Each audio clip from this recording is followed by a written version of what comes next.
Yeah, I'm just going to recap. So we did chapter 1, and then, we'll bring you up to speed as well, Josh. And if you guys out there, if any of you guys, if you saw it or if you listened or saw and you don't remember, I'm going to give you a little recap. If maybe you missed the part 1 and you're trying to jump into part 2, you know how I feel about that. I don't fucking like that. But I'm going to recap it anyway, just in case you're crazy enough to do that. So again, the tale of Cortés starts out. By the way, this is all based on Buddy Levy's book Conquistador. So just to bring you up to speed, on chapter 1, all we talked about was, Cortés is kicking around Spain. He's a member of the Hidalgo class, which is like these kind of warrior caste of people who helped kick the Moors out of Spain in like a 700-year conflict. So he's part of that class. So they are technically nobility, but they don't have like really any money. So Cortés, by the time he's 19, he lands in Hispaniola to serve under one of his patrons, and he eventually he's in Cuba, because Hispaniola Hispaniola, I believe, was the Dominican Republic and Haiti. So he's there for a while, and then he moves to Cuba, and he started working under this guy, the governor of Cuba, Diego Velázquez. And Velázquez was, he's kind of like beefing with him on and off. They have a pretty tortured relationship because, Cortés smashed a lady, Catalina, and he refused to marry her. And Velázquez is like, you got to fucking marry this lady. You've dishonored her. Cortés is like, no, I'm not doing that. And they go back and forth. He almost actually got hanged for that. And, we'll see. He almost gets hanged again because Velázquez is like, all right, dude, you're causing too much trouble. And also, he had actually made Cortés a relatively, not a rich guy, but he gave him some money. He ended up giving Cortés a huge swath of land in Cuba, as well as had mines, he had slaves. So Cortés had some money, but not as much as he wanted. So Velázquez is like, all right, dude, I'm going to send you on a mission. I'm going to give you what is it called? A flotilla or armada of like 14 ships, 500 soldiers, a ton of porters, which they were just slaves. They had like hundreds, if not thousands of those guys. So he had like a decent force, also 12 horses, cannons. He had a nice little force. And his mission under the patronship of Governor Diego Velázquez was to go out and just scout some surrounding areas for, more slaves to the mines, just like other shit. Like, go find some stuff, bring it back, tell me what you see. And Cortés, kind of in a pretty bold move, is like, yeah, for sure. The whole time he goes, I'm taking this whole fucking armada and I'm going to conquer, and form my own little city-state type setup, which was, a pretty brazen move because half of the people in his, like, let's say 500 soldier force were loyalists to, Velázquez, which we'll see later presents a small problem. So, again, this is just a recap, by the way. This is all chapter 1. After sailing for a little bit, Cortés reaches Cozumel and the Isla de Mujeres. And this is the Yucatan Peninsula. This is South Mexico. And this is Mayan territory. And just in case, if you're a guy like me, you might be a little confused between the Aztecs and the Mayans. And really the main difference was they were pretty similar in terms of like their refinement and technology. They never entered the steel age, I believe. I don't think they had steel weapons or anything like that. But they had like some pretty crazy calendars, a very ornate kind of religious system, schools, all that stuff. They were pretty advanced, way more advanced than Cortés and a lot of the other Spaniards thought. So Cortés lands in South Mexico, Yucatan Peninsula, and, he's in Cozumel. He's kind of like looking around. He goes, well, let's just like see what's here. Let's stop here. I know we're here to find fucking, Haitian slaves or whatever, but let's just kick around. He's kind of gassing up the crew, being like, well, just, let's take a look around. So he sits there, and as he's in that, like, that area, I believe oh no, this is what it is. He sees a canoe full of people, I believe. They're Mayan. Oh, sorry. I might have to cut. I lost the thread. All right. I'm cutting back. I lost the goddamn thread. I'm going to figure this out. What I was starting to say is, and I kind of got distracted, was the difference between the Mayans and the Aztecs. So the Mayans were basically South Mexico. The Aztecs were Central Mexico. So Yucatan Peninsula down to Guatemala is Mayan territory. Mexico City, and I think slightly above, that's all Aztec territory. And again, they were as advanced as each other. The only difference was the Aztecs were better organized. The Aztecs were ruled by Montezuma alone as kind of a very top-down organized system where he could literally control the whole force. Hundreds and hundreds. I think, no, it was 15 million people in under Aztec rule. And the Mayans were, again, advanced, but they were poorly organized, and they can never really become as strong as the Aztecs due to constant infighting. And if you read about the Mayans, they would kind of be like popping for a while, and then like they would suffer famine. Like they constantly fucked themselves up. They were their own worst enemy, honestly, constantly getting in their own way. So luckily for Cortés, he lands in, Cozumel. He's in the Yucatan Peninsula. He gets to face the Mayans first, who, were easier to fight. Still, though, they had serious numbers. Again, he doesn't really know this yet. So he lands on this like small, like fishing village. And again, this is just a recap. If you already heard this, just get you up to speed. He lands on this small little village, and the villagers were like kind of cool to him. They like, he lands, they're like, whoa, you guys are cool. And Cortés is like, showing them their stuff. So a chief comes by. Cortés is like, look, we just want to trade with you guys. We come in peace. We definitely don't want to like take your fucking land and subject you to the crown of Spain. We're just chilling. We want to trade. And the chief is like, okay. And like, so they're kind of vibing. And then Cortés, just to kind of show him what time it is, just flexes and does a full military demonstration called a muster. He rocks a muster, firing cannons. He lets horses on the beach. And they've never seen horses before. This is literally like this is like riding in on a dragon. Like they're like, what the fuck? And they also thought that when Spanish people rode horses, they were becoming like one thing. They thought they were like centaurs. They're like, dude, this is fucked up. So the cannons are going off, the horses are rearing. These villagers are like, yo, like you guys are cool. We're glad you're not here to fuck with us. And they start just like giving them tons of gifts, all this stuff. And Cortés is like, fuck yeah, this is going good. It's like, I'm on my little expedition. Everything's going well. And then during a tour, he sees the temples. We talked about this. He sees a bunch of decapitated dogs on these altars. And he's like, what the fuck are these guys down here doing? And they're like, no, this rules. And he basically is like, smashes all this stuff in their temple, their little figurines and their religious stuff, their statuettes. And he's like, here's a cross. Here's a little thing of Mary and Jesus. Worship this shit. Knock it the fuck off. And he tells them, he's like, look, I'm going to go. I'm going to bounce. Like, this has been cool and all, but like, keep this fucking thing set up the way I want it. Like, he was like, it's for the good of your eternal soul. Like, you can't be cutting off fucking birds' heads. It's not right. So he also, at this point too, he also heard that they were doing human sacrifice and like rumors of cannibalism and all that stuff. Which again was just ritualistic. They didn't like munch people for nutrition. It was just like they believe that I'm doing the whole chapter 1. This is way too in depth of a recap. But either way, they thought that like blood was super sacred. And if you like drink blood or like eat a little bit of a guy's thigh, it was like, communion basically. Also a weird parallel to the Christian tradition. But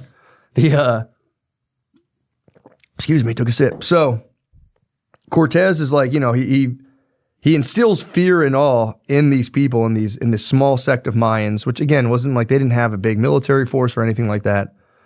And he's like, man, that was fucking easy. He's also slightly disturbed about the ritual sacrifice. And he's like, I'm glad I turned that into a Christian town. And he's like, all right, let's get the fuck out of here and go to the Isla de Mujeres. He's ready to leave. And then his boats they take on water. He has to come back. And this is what I wanted. This is an important part.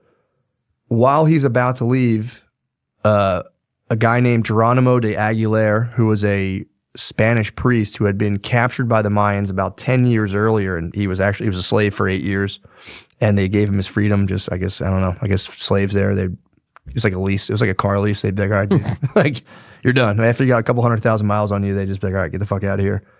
So this Spanish priest, like, and there's so many lucky things that happen to the Spaniards. It's almost ridiculous, man. Like they were about to leave, their boat started leaking, so they had to come back. And then it just so happened that this guy who could translate and speak the Mayan dialect, like stumbles into him after being captured and even surviving for 8 years. He links up with Cortés and he's like, yo, dude, are you guys Christians? And he's like, yeah, dude, we are. Tells Cortés his story, his slavery, all this stuff. Cortés is like, roll with me. I need a translator. Cortés is fucking stoked. So then that's all chapter 1. I'm painting the picture. So then Cortés equipped with Geronimo de Aguilar, the, Mayan-speaking priest, interpreter, set sail, and they're like, where should we go? And they're kind of sailing southward. And Cortés flirts with the idea. This is the beginning of chapter 2. Cortés flirts with the idea of going to the Mayan town, I don't know how to say it, Champotan, which again is all Yucatan Peninsula. And earlier, one of the Spanish conquistadors, I think 2 years earlier, went to Champotan and just got absolutely fucked up by the Mayans. So he went there to claim it with, again, a small force, kind of like Cortés, maybe a little smaller. He couldn't even land. He tried to get to the shore, and they just started beating the fuck out of these guys, hitting them with arrows. And that earlier explorer, half his force died, and the other half were pretty much mortally wounded for the most part. Even that explorer himself, I'm blanking on his name. That explorer was also mortally wounded, but they somehow did snag some gold during their voyage. So when they landed back in Cuba or wherever they were coming from, this guy pretty dramatically, they washed up on the shores on their kind of beat up boat, all of them all fucked up, and he kind of showed them the gold they had found and told them the story, and then he kind of just died. So Cortés is sailing yo, we should go to Champotan and avenge our brother. And his navigator is I don't know, man. He was kind of I don't know if we should do that just yet. And also, that he was saying the winds weren't favorable to go to Champotan, and also there was a lot of very shallow waters leading up to it. They had these gigantic fucking ships, and they're it's not the move, basically. Let's just keep going. So then they go south and they find a place called Pontochan, which is a Chontal Mayan town on the Grijalva River, I believe. And sorry, my fucking phone is ringing. So then they go to another town. It's again, they discover these Tabascan people, also Mayans, and they're sitting there in a river delta, I believe the Tabascan River, and they're what should we do? Should we roll up here? What should we do? Not even an hour later, some Mayan warriors roll up in canoes, and they're what the fuck are you guys doing? And Cortés, he attempts diplomacy. He goes, look, guys, we're peaceful traders here, not trying to fuck anyone up. Can we just get some food off you guys? And the warriors go, well, meet us tomorrow in the town square. We got to talk to our chief. And, we heard what you said. We'll go to and again, thank God, Geronimo de Aguilar is there to translate. Otherwise, none of this would have been possible. He goes, our chief will come and talk to you guys first thing in the morning, meet us kind of around this town square. And again, you got to think of the topography here. I know you guys aren't thinking of topography, and, you should be. But this isn't them rolling up onto a pristine beach in Pirates of the Caribbean. This is they're in the mucky marsh, the grounds they were dealing with were wetlands, marshes, swamp. It was fucking nasty. So, they got to deal with the logistics of getting a small force off, meeting these people. Is it a trap? All this stuff. So Cortés, that night, he dispatches, a third of his guys. So you're talking, again, his force is 500 soldiers. He dispatches, let's say 150 to be waiting up on this hill around the town square where they're forced to meet in case it was a trap. And he brings the rest of his bros, in formation, all that other stuff. He's got some cannons ready just in case. And first thing in the morning, he meets the chief in the town square, right outside of, the hell was this place called? I'm fucking blanking on the name of it. Whatever. It was just Pontochan, my bad. That's the name of the town. So he's in the town square of Pontochan. The Mayan bros come here, the chief comes, and essentially they're get the fuck out of here now. And he's Cortés is what the fuck? I thought we were going to talk. I thought we were going to trade. And he's guys, come on. Let's be reasonable here. He has his translator say, let's figure something out. They're no, seriously, get the fuck out of here. We don't want anything to do with you. And then Cortés, in an utterly total spaz move, just starts telling them that they're now subject to the King of Spain. And this guy's translating, being basically, we own you guys. Knock it the fuck off. And they respond by throwing a bunch of rocks and shooting arrows and spears. So there's just now projectiles raining down upon Cortés's party. Luckily, they had the metal shields. Like I said, the Mayan warriors obviously had better numbers. I think they had about 10,000 people in this little town itself. 10,000 soldiers against 500 dudes. So Cortés is kind of bugging because now he's got shit flying at him. He actually escapes the onslaught, obviously, of all the projectiles. Did lose a boot in the muck, which is he lost one of his boots, and he had to get to he retreated to high ground to get to like the grass plain so he could kind of like come up with a plan of attack here because they were being literally attacked. And again, the Mayans, they didn't know this. They were 10,000 deep. So he's like, fuck. So then he gets to the grass. He just retreats to safety. And then his like, let's say 350 of his remaining soldiers come off the boats and fight the Mayans in waist deep water. And they're in fucking metal armor in water battling the Mayans. Luckily, again, the metal versus the obsidian tipped spears and whatnot, it helped them a lot. So they're sitting there kind of battling back and forth. And also, I'm going to jump out of this battle for a second. I forgot to mention this, while they were sailing to Tabasco, Cortés kind of split his fleet up and he was like, look, he sent one of his guys. He was like, go scout the area. I'll go this way. You go that way. This is just a funny story. One of his guys before this whole encounter was like, coasting hitting the coast of the Yucatan. And he came across this, like, the winds blew him off course. He ended up in this weird beach, stranded. They didn't have enough food. And again, this is another weird lucky coincidence. While he was like, standing on the shores trying to figure out what to do with this small little force of guys, this other captain was like, dude, we're fucked. We don't have food. We're going to die. He saw a Spanish greyhound come out of literally the fucking jungle. And there had been an expedition 2 years before. Another guy got just absolutely butt-fucked. Another Spanish guy got butt-fucked by the Mayans, but they left behind one of their Spanish greyhounds, which they used as hunting dogs back then. So this greyhound had been living off the land for like 2 years, just munching food, just healthy as a horse. Comes up to the Spaniards. The Spaniards used that greyhound to hunt so they could gather enough supplies to meet back up with Cortés. But anyway, that was a small aside. So then Cortés now, this is his first battle, by the way. He's never been in battle. It's not looking good. 500 guys versus 10,000 Mayans. He's like, we're fucked. Luckily, the superior technology helps out. They're able to, his small force of guys is able to push back and, gain some like actual firm land. So they're almost back near that town square. And also their information, they were way better disciplined and they had a lot more, they were just militarily, they were superior in terms of training, formation, all that stuff. So they formed like a wall of dudes, shields, and are just like, again, you could have as many of your friends with you. If you have essentially sticks with sharp rocks on them and dudes are swinging like, Spanish steel broadswords at you, you're going to gain some ground. So they push them back a little bit. They form up, they're fighting them off. But again, they couldn't do this forever. Luckily, Cortés he ordered the cannons to start blasting. And this is another thing they've never seen before. The horses are still on the boat because that's a whole process. They had to lower them down on pulleys and stuff. So they're just blasting cannons. They're encountering the Spanish steel. And also Cortés dispatches his like emergency troop of like 150 guys who also come down. They had muskets, cannons. So the Mayans are fighting a war on two sides against superior technology. The cannons alone, like they're fighting, trees are exploding around them. They're like, dude, what the fuck is this? They run away. They retreated actually. So that only the 500, the force of only 500 Spaniards actually pushed back 10,000 Mayans. It was a major victory for Cortés. So Cortés walks into the town square where he was originally like told to fuck off. All the Mayans have retreated in pretty dramatic fashion. He walks up, and in the middle of town square, there was this giant sacred tree. It was like 200 feet tall. I forget the name of the tree. It was like the Almeida tree. It was like, there were these like super sacred trees. And Cortés didn't know this obviously, but the Mayans thought that those trees were like the things that held heaven in the sky. So Cortés, in kind of dramatic fashion, walked up and just started slashing at the tree with his sword. He hit it 3 times really good.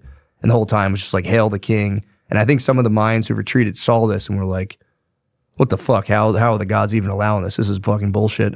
So they're like pretty fucking scared of Cortés now. They're like, all right, we're dealing with something pretty serious. So, all right. So we got that. And so we got the first skirmish, his proclamation, basically, we rule you guys. They attacked him. The Mayans ended up retreating.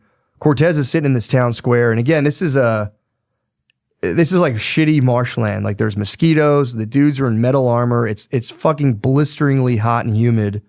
And their food's getting stale. He's like, we got to figure out, we got to get some grub. So Cortés is sitting there. He's like, all right, what are we going to do? What are we going to do? He sends one of his boys. His name was Lugo. I forget Lugo. What's his last name? I don't know. I don't know his last name. But he sends two parties out to scout for food. He goes, Lugo, you go out inland and just, see if there's any grub, see if you can hunt, figure it out. And he sent another guy named Alvarado. He goes, look, you guys go the other way and, see what else you can find. Sends them in two totally different directions. So Lugo, after like a day, finds a ton of cornfields, and he's like, oh, fuck yeah, dude. It's just fields and fields of maize. And he's like, this fucking rules. We're good.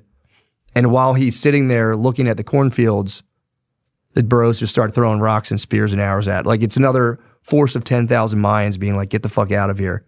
So luckily, you're talking to, this is now like 100 guys, maybe even like 50, are being attacked by 10,000 just who are like raining stuff from afar, because they are afraid of the cannons and all that stuff.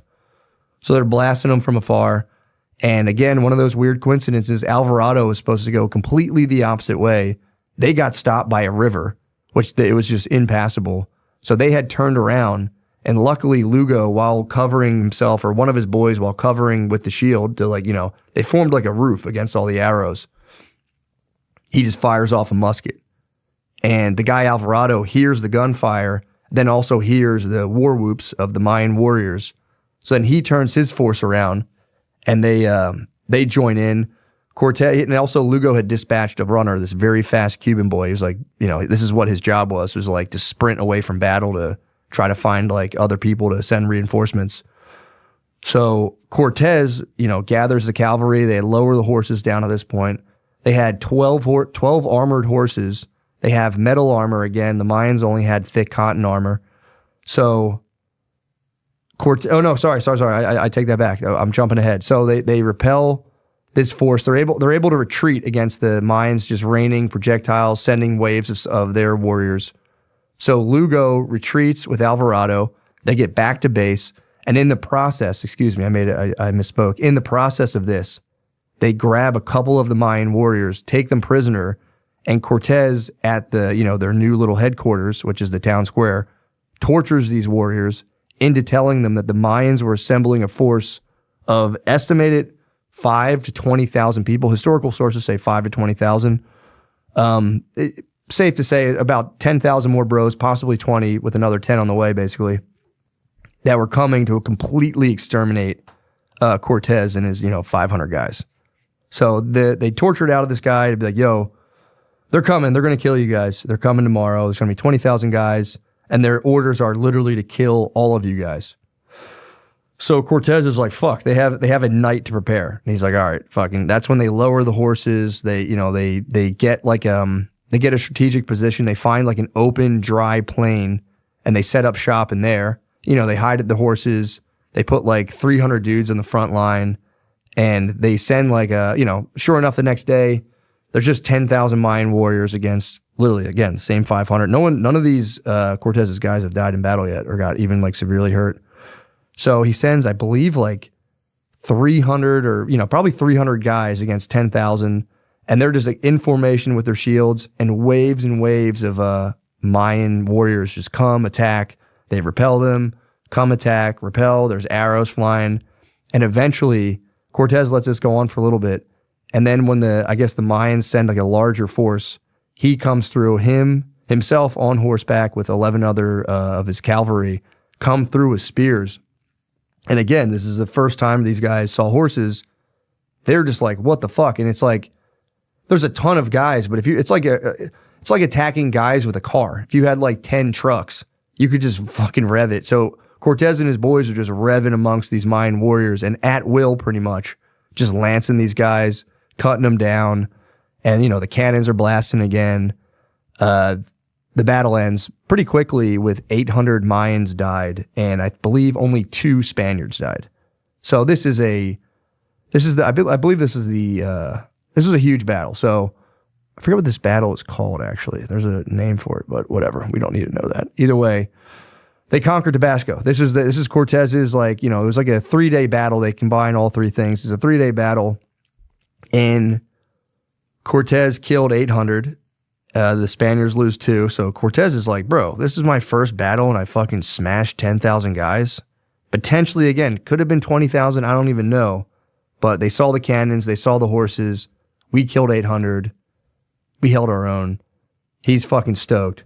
So the next day, one of the Tabascan chiefs comes back. You know, he doesn't have weapons. These guys would come back like decked out. When they were doing business, it was just like 6 shirts, feathers, and be like, yo, guys, good fight. Sorry about all that. Do you mind if we take our dead guys? Because, you know, we don't want to, you don't like 800 dead guys just stinking this place up. We'd like to take them back and give them a proper, you know, I think they cremated them. Like, we want to give them a proper burial and not just have, you know, this place stinking with, you know, our dead. It's pretty sad. They said, if you guys are cool with this, we'll give you some gold, food. And they even, this was the big one. Well, I guess the gold was the big one, but they also were like, we'll give you 20 babes. So they gifted Cortés all this stuff and then 20 slave babes. They're like, basically, which is funny because it's like Cortés took the babes and then each one of his captains now had like a girlfriend. So he was just like, all right, I'll assign these babes to all my captains. And yeah, you guys can collect these dead bodies. And he says, he's like, guys, like, we were just trying to chill. We were just trying to chill. And even during it, because like they had some more of the chiefs came by to like check them out. And Cortés, just to drive it home, this is kind of a fucking bastard move. Right when the chiefs all assembled on like that next day, more of them came. He noted how afraid they were, like kind of looking at the horses sideways, being like, "What the fuck are those things?" Trying to do some recon. And Cortés strategically called for his basically horniest stallion, the wildest, horniest stallion. He goes, "Yo, bring that thing out and bring out one of the mares, I guess. That's, you know, in heat." And the stallion just went, and he got it near the chiefs, and the stallion went absolutely fucking nuts. And the chiefs were like, and he even fucking sent a cannonball like right by their heads just to let them know, like, we'll fuck you guys up. So the chiefs were like, please, please, please stop, calm. And Cortés was able to like whisper to the stallion, basically calm him down. He's like, easy, big fella.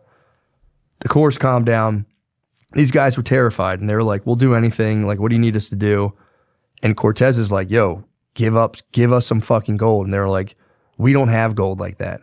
But what we can hook you guys up with are the Aztecs. They have gold. And he's like, where the fuck are they? And he goes, they're up north. You got to go north. You guys are wasting your time down here. We're cool with you guys. Just get out of here, head north, go find the Aztecs. And Cortés is like, all right, sick.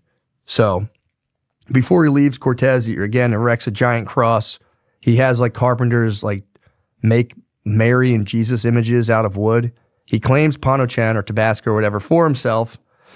And before he leaves, this is big. One of the women who was sent to them, one of the slave babes, she actually is like a gifted polyglot. She can speak pretty much most of the dialects, Aztec and otherwise.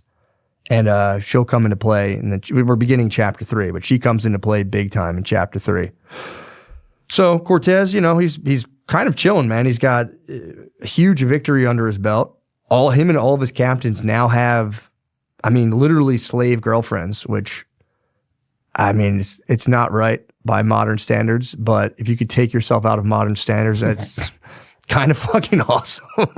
Wow, their kids were the first Mexicans. Pretty much. Yeah. Pretty much, man. Just making beautiful Mexican babies with your slave girlfriend. Who could ask for more? So he's just sailing. He's, you know, they're chilling. They're like, all right, this is pretty cool. And he goes north, right? So he heads north to, I believe, Veracruz. It was what's called now Veracruz. Cortés, I think, founded that area. It was called the, place of the True Cross. And so he sails north. You know, him and his boys they're all fucking gassed up, and they get to Veracruz, and this is when they first encounter Aztec emissaries. So as they land in the waters outside of Veracruz, the Aztecs are out there just waiting for them. These guys are, just a couple guys, no warriors. They're just all chieftains, noblemen, just all, again, decked out in fine clothes. And they come up in canoes and they ask to board the ship. And whatchamacallit, his boy Aguilera is like, I don't know this language. I can't explain it. Cortez's, it wasn't Cortez's girlfriend. He assigned this girl Malinche. That was her name. She was supposed to be going steady with one of his other captains his name was like Puerto Rico. I don't know. This guy's name was like Puertorreño or some shit. I forget his name. It's Puertorreño. And that was supposed to be Puertorreño's babe, but she stepped up and was like, oh, I know how to speak this dialect. And she translates the Aztec dialect to Aguilar, who then translates that into Mayan, who then translates the Mayan into Spanish. And it's like this long, drawn-out process, but Cortés is like, dude, Malinche's the babe. And he actually claims Malinche for himself, which is, one could argue the bro code that was not totally chill, but he's like, bro, this is my babe. This is my girl. I think he did literally a girlfriend swap. He was like, you can have my girlfriend. I want this girlfriend. So Malinche now he's got 2 translators. He has Aguilar, Geronimo de Aguilar, who can do Mayan, but Malinche can do Aztec, Mayan, and also like weird, just other dialects, because there were a ton of like different tribes still kind of kicking around. So Cortés talks to the Aztec nobles. This is when he first hears about Montezuma, who's this guy who like rules over the whole area. And he goes, yo, I want to meet Montezuma. And they're like, well, we're like low-level bosses. We'll send word to the, capital city of Tenochtitlan, and we'll let you know. He's like, you guys, feel free to, make sure here, do your thing, set up camp. And again, this is another situation. Camp fucking sucks. Mucky marsh on like a dune surrounded by just swamps and bullshit. All of his guys, as they get off the boat, they all got to wear their battle armor because, they got to be ready. They learn their lesson. Like, we could get attacked at any second. So there's just like 400 dudes, 500 guys in metal armor take yourself to, just imagine standing in like a swamp in like maybe central South Mexico in metal armor, swatting mosquitoes, getting under, they would get under your armor and you're fucked. You couldn't even swat them. It was absolute fucking hell. The guys are starting to be like, what the fuck are we doing here?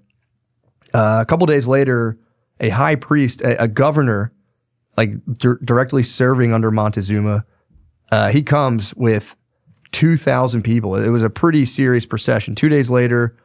So, he's still letting his boys visit though. Montezuma's boys. Yeah, it's only his high counselors, and they were like sworn to secrecy. Like, yo, just tell everyone it's cool. Like, and he's chained up. Yeah, like I'm doing. But he was him himself. Or Montezuma himself was considered like half man, half god. So he was telling them like, no, the gods told me to do this. So they were like, all right, that's fucking weird. So then Cortés is getting a little paranoid. He's like, damn, we're stuck in the city. Ever since I've razzed him about his temple, he's been kind of acting weird to me. So Cortés orders a bunch of ships be built. He has like the Aztec guys build them a bunch of warships to put on Lake Texcoco, which is like Lake Mexico. I don't know what it's called. But so he builds like 3 giant ships, and then he starts taking Montezuma on, like, he would call them pleasure cruises. And they were just kissing the old I think they might have smashed, honestly. Yeah. It's like, yo, your nose ring's fire. Come here, dude. I'm by. The first swingers cruise. Yeah. So the population's just watching Montezuma just like basically like on a party boat. But Cortés was doing military recon, like seeing what was up. They're using the boats to like, he was like, Montezuma, tell me where all your gold mines are. So like all these people were watching, like, they're like, dude, Montezuma's just giving away the whole fucking thing. So this guy, Cacama, that was his name. He was the Lord of Texcoco, which is like a little area outside of Tenochtitlan. He was like, yo, let's kill these fucking Spaniards. He tries to get an uprising going to free Montezuma. Montezuma snitches. Tells Cortés, like, yo, dude, they're going to try to kill you.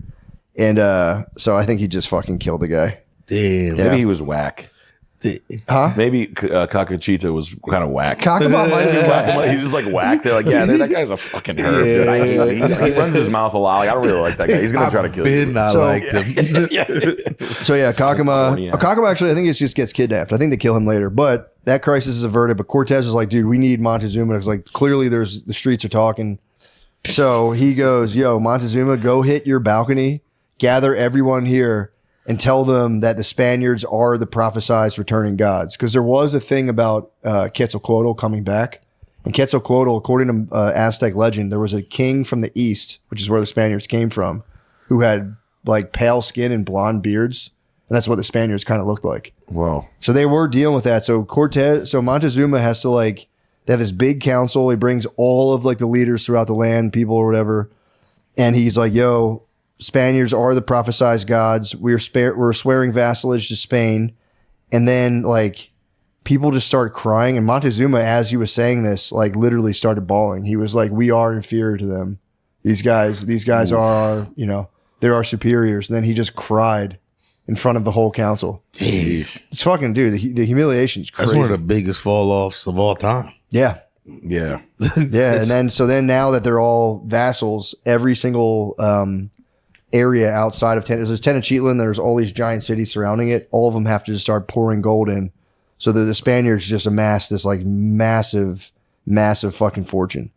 And now it's like the dudes are like, all right, we're owed wages for the 2 years we've been here. And like once they had to give the king's royal fifth. Cortés took his royal fifth. Then they had all these guys at this other camp. So these guys, that's when his guys started realizing like, we just got 100 pesos. They got like 100 peso piece gold, or it was worth 100 pesos. So a lot of his soldiers being like, it's not even that much money. They melted down their pay and just got guys to make them cool chains. Oh, nice. Yeah, so it's pretty tight. I conquered the country, and all I got was fuck. So then, Cortés is like, all right, I guess we got the vassalage going. And then, after he's kind of like sitting there, he's like, all right, he makes them actually install a statue of the Virgin Mary in their temples and swear no more human sacrifice. So Cortés is kind of rocking, but then he gets news. Everything's going good. He gets news that there's 18 Spanish warships coming off the coast. And the guy Velasquez I talked about, his old patron, he sent basically the troops after him. Okay. So Cortés, after thinking everything's sweet, learns basically there's 18 warships with a force triple the horses, triple the guys. All of them are fresh. They're not, they're not like half starved and like sweating for 2 years. Bent out of shape wearing a gold chain. Yeah. So he's like, oh shit. And the orders are basically to kill him or capture him. Okay. So Cortés is he's kind of spazzing out. And the reason the way Velasquez, his sponsor, even heard about all the gold is Cortés, worrying about like the legality of what he was doing, shipped a huge shipment of gold to Spain. He got a couple of his boys. He's like, take this to the king immediately. Don't stop anywhere. If the king sees this gold, maybe he'll commission me officially, and I don't have to worry about this fucking Velasquez guy who wants to kill me. So 2 of his boys go to Spain, and they ignored the orders and stopped in Cuba. And then one of the servants like went to clean the ship, saw the gold, and then told on everybody. Velasquez found out, so that's how he sent the shit after him. Damn. His boys fucked up. Like the guys cleaning the mats in Bloodsport that found the gold coin. The what? The guy cleaning the mats in Bloodsport. Remember when he finds the gold coin? Like, fuck. It was similar to that. These guys are cruising around the across the Atlantic Ocean quickly like that. They're like, go. I think back then it was just Crazy. like months. It was like, yeah, it was like hit it. Yeah, it was just 6 miles an hour. 7,000 miles. Go to Spain with the gold, then come back quickly. It's fucking crazy. All right. Yeah, it just sounds. Don't stop. Yeah, I'm gonna stop over in Cuba, grab some fucking drinks, and we're just gonna bop over. Okay, so they go over and then they got caught. What the hell? Did they give me the bullshit version of the notes? They fucking did, those bastards. Sorry about that, guys. I'm going to go to my old notes. They gave me very summarized. I was wondering, like, why is this shit so goddamn dry? They gave me the bullshit version. Hold on, Gardini. Oh, yeah, that was the one thing that made me laugh, too. So, like, when Cortés, just jumping back, when Cortés decided to be like, you guys got to do the Virgin Mary in here, he went up to the most sacred temple and started hacking at, like, idols with a sword. Just didn't break anything. He just started smacking them, and everyone was like, fuck is this guy's problem? It was cringy. Yeah, it was cringe. It was cringe. Yo, chill. All right. So Cortés is kind of bugging out, like, what the fuck, man? Why the fuck, and his guys basically fucked him over. And yeah, basically Velasquez is coming after him. It's a big worm smoky situation. Yeah. Velasquez is coming like, bro, where is it? Blah, blah, blah. So the guy in charge of Velasquez's operation was one of his trusted lieutenants. His name was Panfilo de Narvaez. And Narvaez was a giant, jacked redhead with a glass eye. He had one good eye. He had a booming voice. This is actually a nice description of him. It said, quotes, "It was very deep and hoarse as if it came from a vault." Whoa. I kind of wish people would. Yeah, that's nice. With one eye? Yeah, one eye. He had one glass eye and giant redhead with one-eyed redhead. So Narvaez is heading over. He's got he's like, dude, I'm giving you triple the fleet he had. You're going to smash this guy. But Narvaez is being overseen by this like official delegate to the crown. So like it was like, the king of Spain had like his own advisors that would go to these colonies and just oversee shit. So this guy, Lucas Vasquez de Ayllón, was basically like a judge who just kind of was like looking over Narvaez's shoulder. And Narvaez didn't like this at all because he was the boss. But, he was like, I have a higher boss than me, and I don't fucking like this shit. It was like Mike Tyson and Don King, kind of. Yes, Yeah. very much. He didn't like this. It's my little beast I got. So originally Narvaez's armada was 19 ships, and one of them got wrecked due to weather. But the 18 ships that made it had 800 soldiers, doubled to Cortés, 20 cannons, archers, musket guys, and also 80 cavalry, which was 4 times as many horses as Cortés had. Sheesh. It's bad. So back in Tenochtitlan, Cortés finds out that Montezuma has known about this armada for a while and confronts him like what the fuck?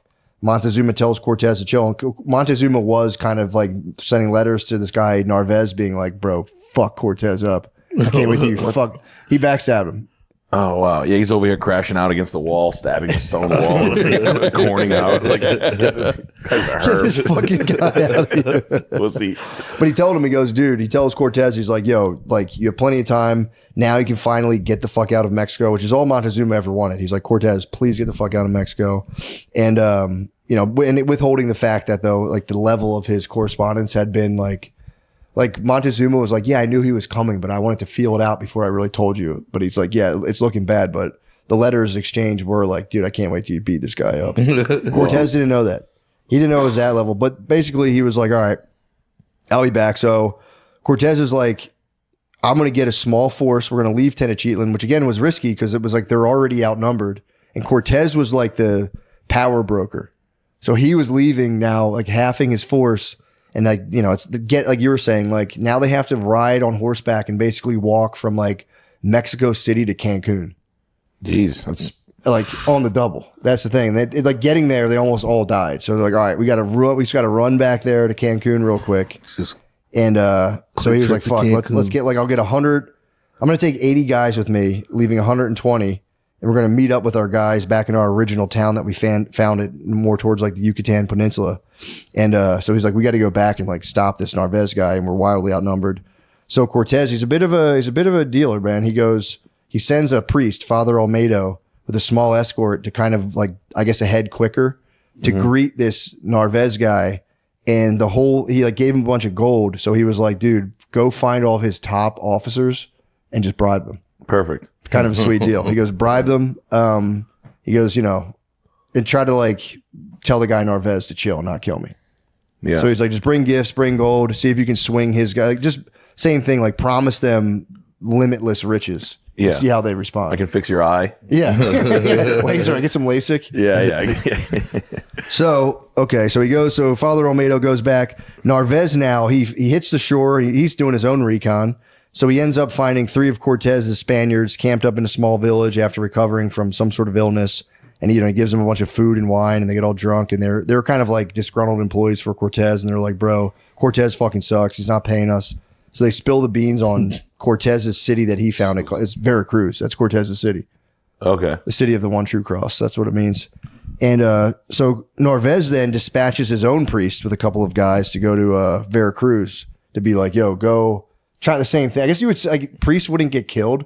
Yeah. So you can kind of use them for like recon work back then. So Narvaez dispatches his own priest with a couple of guys to go to Veracruz to read a letter stating that Cortés was a traitor with no legal claim to the place, to Mexico. And go tell him basically we're going to come fuck Cortés up. And Cortés is like one of his top guys, Sandoval, who was in charge of Veracruz. Mm-hmm. As soon as they get there, he was like, what'd you say? And they're like, Cortés is a traitor. And he threw a net over all 3 of them. So he netted them and had them, their priest. He netted them. The priest and this is the redhead's his 2 priest. escorts. Yeah, the redhead's priest gets netted. He captured his fucking bishop. And then he puts them in nets and then has like Indians basically carry them on horseback all the way to Tenochtitlan. Because he's like, go say that shit to Cortez's face. So he just fucking, these guys are all like 23 years old, which is kind of nuts. Yeah. They were all like young as fuck. Power moves. Tom Sandoval. Nothing. Vanderpump Rules. I mean, dude, getting trapped in a fucking net and carried by Indians all the way to Tenochtitlan. Like, yo, go say it to his fucking face. Now you have a big rash. Yeah, you're fucked. You rope burned. Yeah. So these guys, after the priest and his 2 guards, there was like a 90-mile, like across literally like mountains and a volcano kind of area. They get carried right outside of the city. We're in Tenochtitlan. And Cortés had gotten a letter somehow. But the funny thing too is these Indians, so they're all like teamed up with different Indian groups. They had these guys, their jobs were just to run from like city to city to give messages. So they had like this network of like guys that were basically text messages. Yeah. So they'd go run as fast as you fucking Because I'm wondering how words traveling so fast, like passenger pigeon or something. It was like Indian boys, and they'd be like, run, and you would just fucking fly to a city. Sir, you're never going to believe. Not going to believe what he said, sir. So Cortés, he got word somehow. So he goes, all right, when the netted men arrived, drop them off outside the city. And he had one of his bros cut their nets and be like, dude, they always throw the Indians on the bus. They go, these fucking guys are assholes, man. I can't believe they treated you like this. And he lets them ride into Tenochtitlan in style. And again, Tenochtitlan was like it was like dreamlike for a Spaniard. Like they had never seen, it looked like they had half the buildings were somehow built over water itself. So it looked like the city was floating. It was crazy. Wasn't it like the advanced, like all the stonework was like hyper, like stonework. They had entire fields of crops that were floating on basically in lakes too. That was a big thing. It looked like fucking insane to them. So they're just like, what the fuck? So they get to ride in style into Tenochtitlan. It's all according to Cortez's plans, just like they could glimpse the grandeur of the place. Mm-hmm. And Cortez then plies them with bribes, be like, yo, if you think this is sick, he kept telling everyone like, we're all going to get rich off. It's kind of like a pyramid scheme. So we're all going to get rich off this. So then he gives the priest, he gives him some extra gold. And he was like, after getting him basically on his side, bribed, he was like, take this back and give this to like any high ranking guys and let them know, like, if they want to make money to like work for me, fucking Narvaez or whatever his name is. Right. Guy's got one eye. Yeah. He's got a fucking loser. And he was like, he knew that guy, Lucas Vasquez, the king's like royal advisor was there. He goes, find that guy especially and like pay him out big time. Because he knew that guy had power over Narvaez. So, it fucking works, So, like, now it's funny, too, because, like, back then, too, you'd just be working for a guy and, like, another guy in the jungle gives you gold and now that's your boss. So now, like, they're just working for Cortés. They have a totally new boss. They're like, okay, we're working for Cortés now. So they go back. They get back to Narvaez's camp after, like, a couple weeks or whatever. And they're like, what was up with that? And they're like, yeah, we talked to Cortés. We got, we got netted by Indians. They're thinking, like, it's kind of, like, unrelated. And they're like, Cortés was actually like really fucking cool. So this is pissing Narvaez off because they're kind of gassing Cortés out. Be like, yo, he's actually kind of the man. Yeah. Narvaez is furious. He was like, fuck this. And he just has like a bunch of Cortez's prisoners also bound in ropes. Oh no, you know what he did? He actually talked to Lucas, that guy Lucas was the king's advisor. So many fucking names. Lucas was that king's advisor guy. Mm-hmm. The gold had gotten to him. So all these guys are hyping up Cortés, and even Lucas is like, I don't know, man. Cortés does seem like a good fucking guy. Definitely don't kill him. That would be like the king doesn't want you to kill him. And Narvaez gets so mad that he orders this guy, Lucas, who's above him, to be bound in ropes, puts him on a ship and just sends his ass back to Cuba. He's like, fuck you. Sends him back. It's a fucking wild move. What's Cuba? It's just like the fucking layover for Cuba. They called it Hispaniola, I guess. So Cuba was like, or no, I think Hispaniola was like Dominican Republic and whatever. I don't know. But that Cuba was a Spanish colony. Gotcha. So that's like a bunch of those dudes are posted up in Cuba, Dominican Republic, all those areas. Sick. So he just sends them back to the island. Like, get the fuck out of here, man. We don't need you over here. So, also, and that's the king's number 2 guy, or like it's like it's a guy like from the kingdom of Spain, not just some dude kicking around in Cuba. But Lucas, being as high as he is, he's on a boat now, tied up. So he just starts screaming like, "I will have every single person on this boat hung, including the captain, if you don't untie me." And they're like, "Sorry." So then they untie him, but then Lucas gets back to Cuba and starts sending the king letters being like, Cortés is the man, Cortés is the man, fuck Narvaez, blah, blah, blah. So it kind of worked like beautifully. So Narvaez, he's in this village now called Sempola. That's where Cortés, that was like Cortez's original kind of Indian allies. It was this huge Indian village, and everyone was mad at the Aztecs because like their form of taxation was like they would just take your daughters. Because they're going to basically rip their hearts out on an altar. So they would come, their tax collectors would come every like 2 months and just be like, yeah, give us your daughters. If you didn't have enough daughters, they would just snatch your wife. How many fucking was it 9 daughters? More daughters? Yeah, they'd be like, we need 9 daughters and like a virgin boy. Lots of hearts. Yeah. And you'd have to, but at the same time, they were cutting people's heads off and like, we don't have any guys to cut heads off. You're taking all our guys. It was kind of, it kind of sucked. And it got to the point too where like sometimes these guys have to give up their wives. You'd have a wife and they'd be like, you have to take your wife and cut her head off. And you'd be like, bro, Imagine fighting with her the Give day me before 6 they months. come. You'd be out. like, man, you'd be like, dude, I know. You never do anything. It's like, man. Yeah, she's over there, forget. dude. Yeah. She's right over there, dude. Her name's Sarah. Yeah, watch out. You're going to fucking kill yourself on So, the way there. so Narvaez rolls up to Sempola or Kimpola, whatever it's called, and there's a guy who ruled Kimpola. He's called the Fat Chief, which he was just a giant fat guy, a giant fat Mexican who he had attendants hold his belly up for him when he walked, which is kind of sick. Wow, like Big Pun. Yeah, and he literally. So he sees this Narvaez guy with an even bigger force than Cortés because he's Cortez's ally originally, his Fat Chief, but he was just kind of like. He's like feeling out because they're all like feeling out guys for advantage. And Narvaez basically comes to his camp and he's like, "Oh, you were boys with Cortés?" He was like, "Dude, nobody likes that guy. I can't believe you like that guy. That's crazy." And then the Fat Chief is like, "Nah, dude, fuck Cortés. You're the man." And then Narvaez basically ordered his guys to just help himself. He like once the Fat Chief gave him his blessing, he like got all of his guys and he was like, "Yo, take whatever you want from this village." They just raided the village, women, food, everything. And then the Fat Chief was like, "Damn, I thought this guy was cool." Cortés is that. Cortés was way better about like being cool in village. He didn't let his guys pillage or any of that shit. Wow. So Narvaez did, and the Fat Chief now is going, "Man, fucking, I think this guy just tricked me." So Cortés now is like, so there's like, say like the Yucatan's on the coast, Sempola's here, and then there's a place called Tlaxan Village. That's like another one that's closer to the Aztecs. Cortés is like heading back towards his original town to confront Narvaez. He meets up with the dude Sandoval, who's the guy who put the guys in nets in a Tlaxan village. And he also, gains a couple more guys from, the people who were there. And the Tlaxans are like, because they're also the enemies of the Aztecs.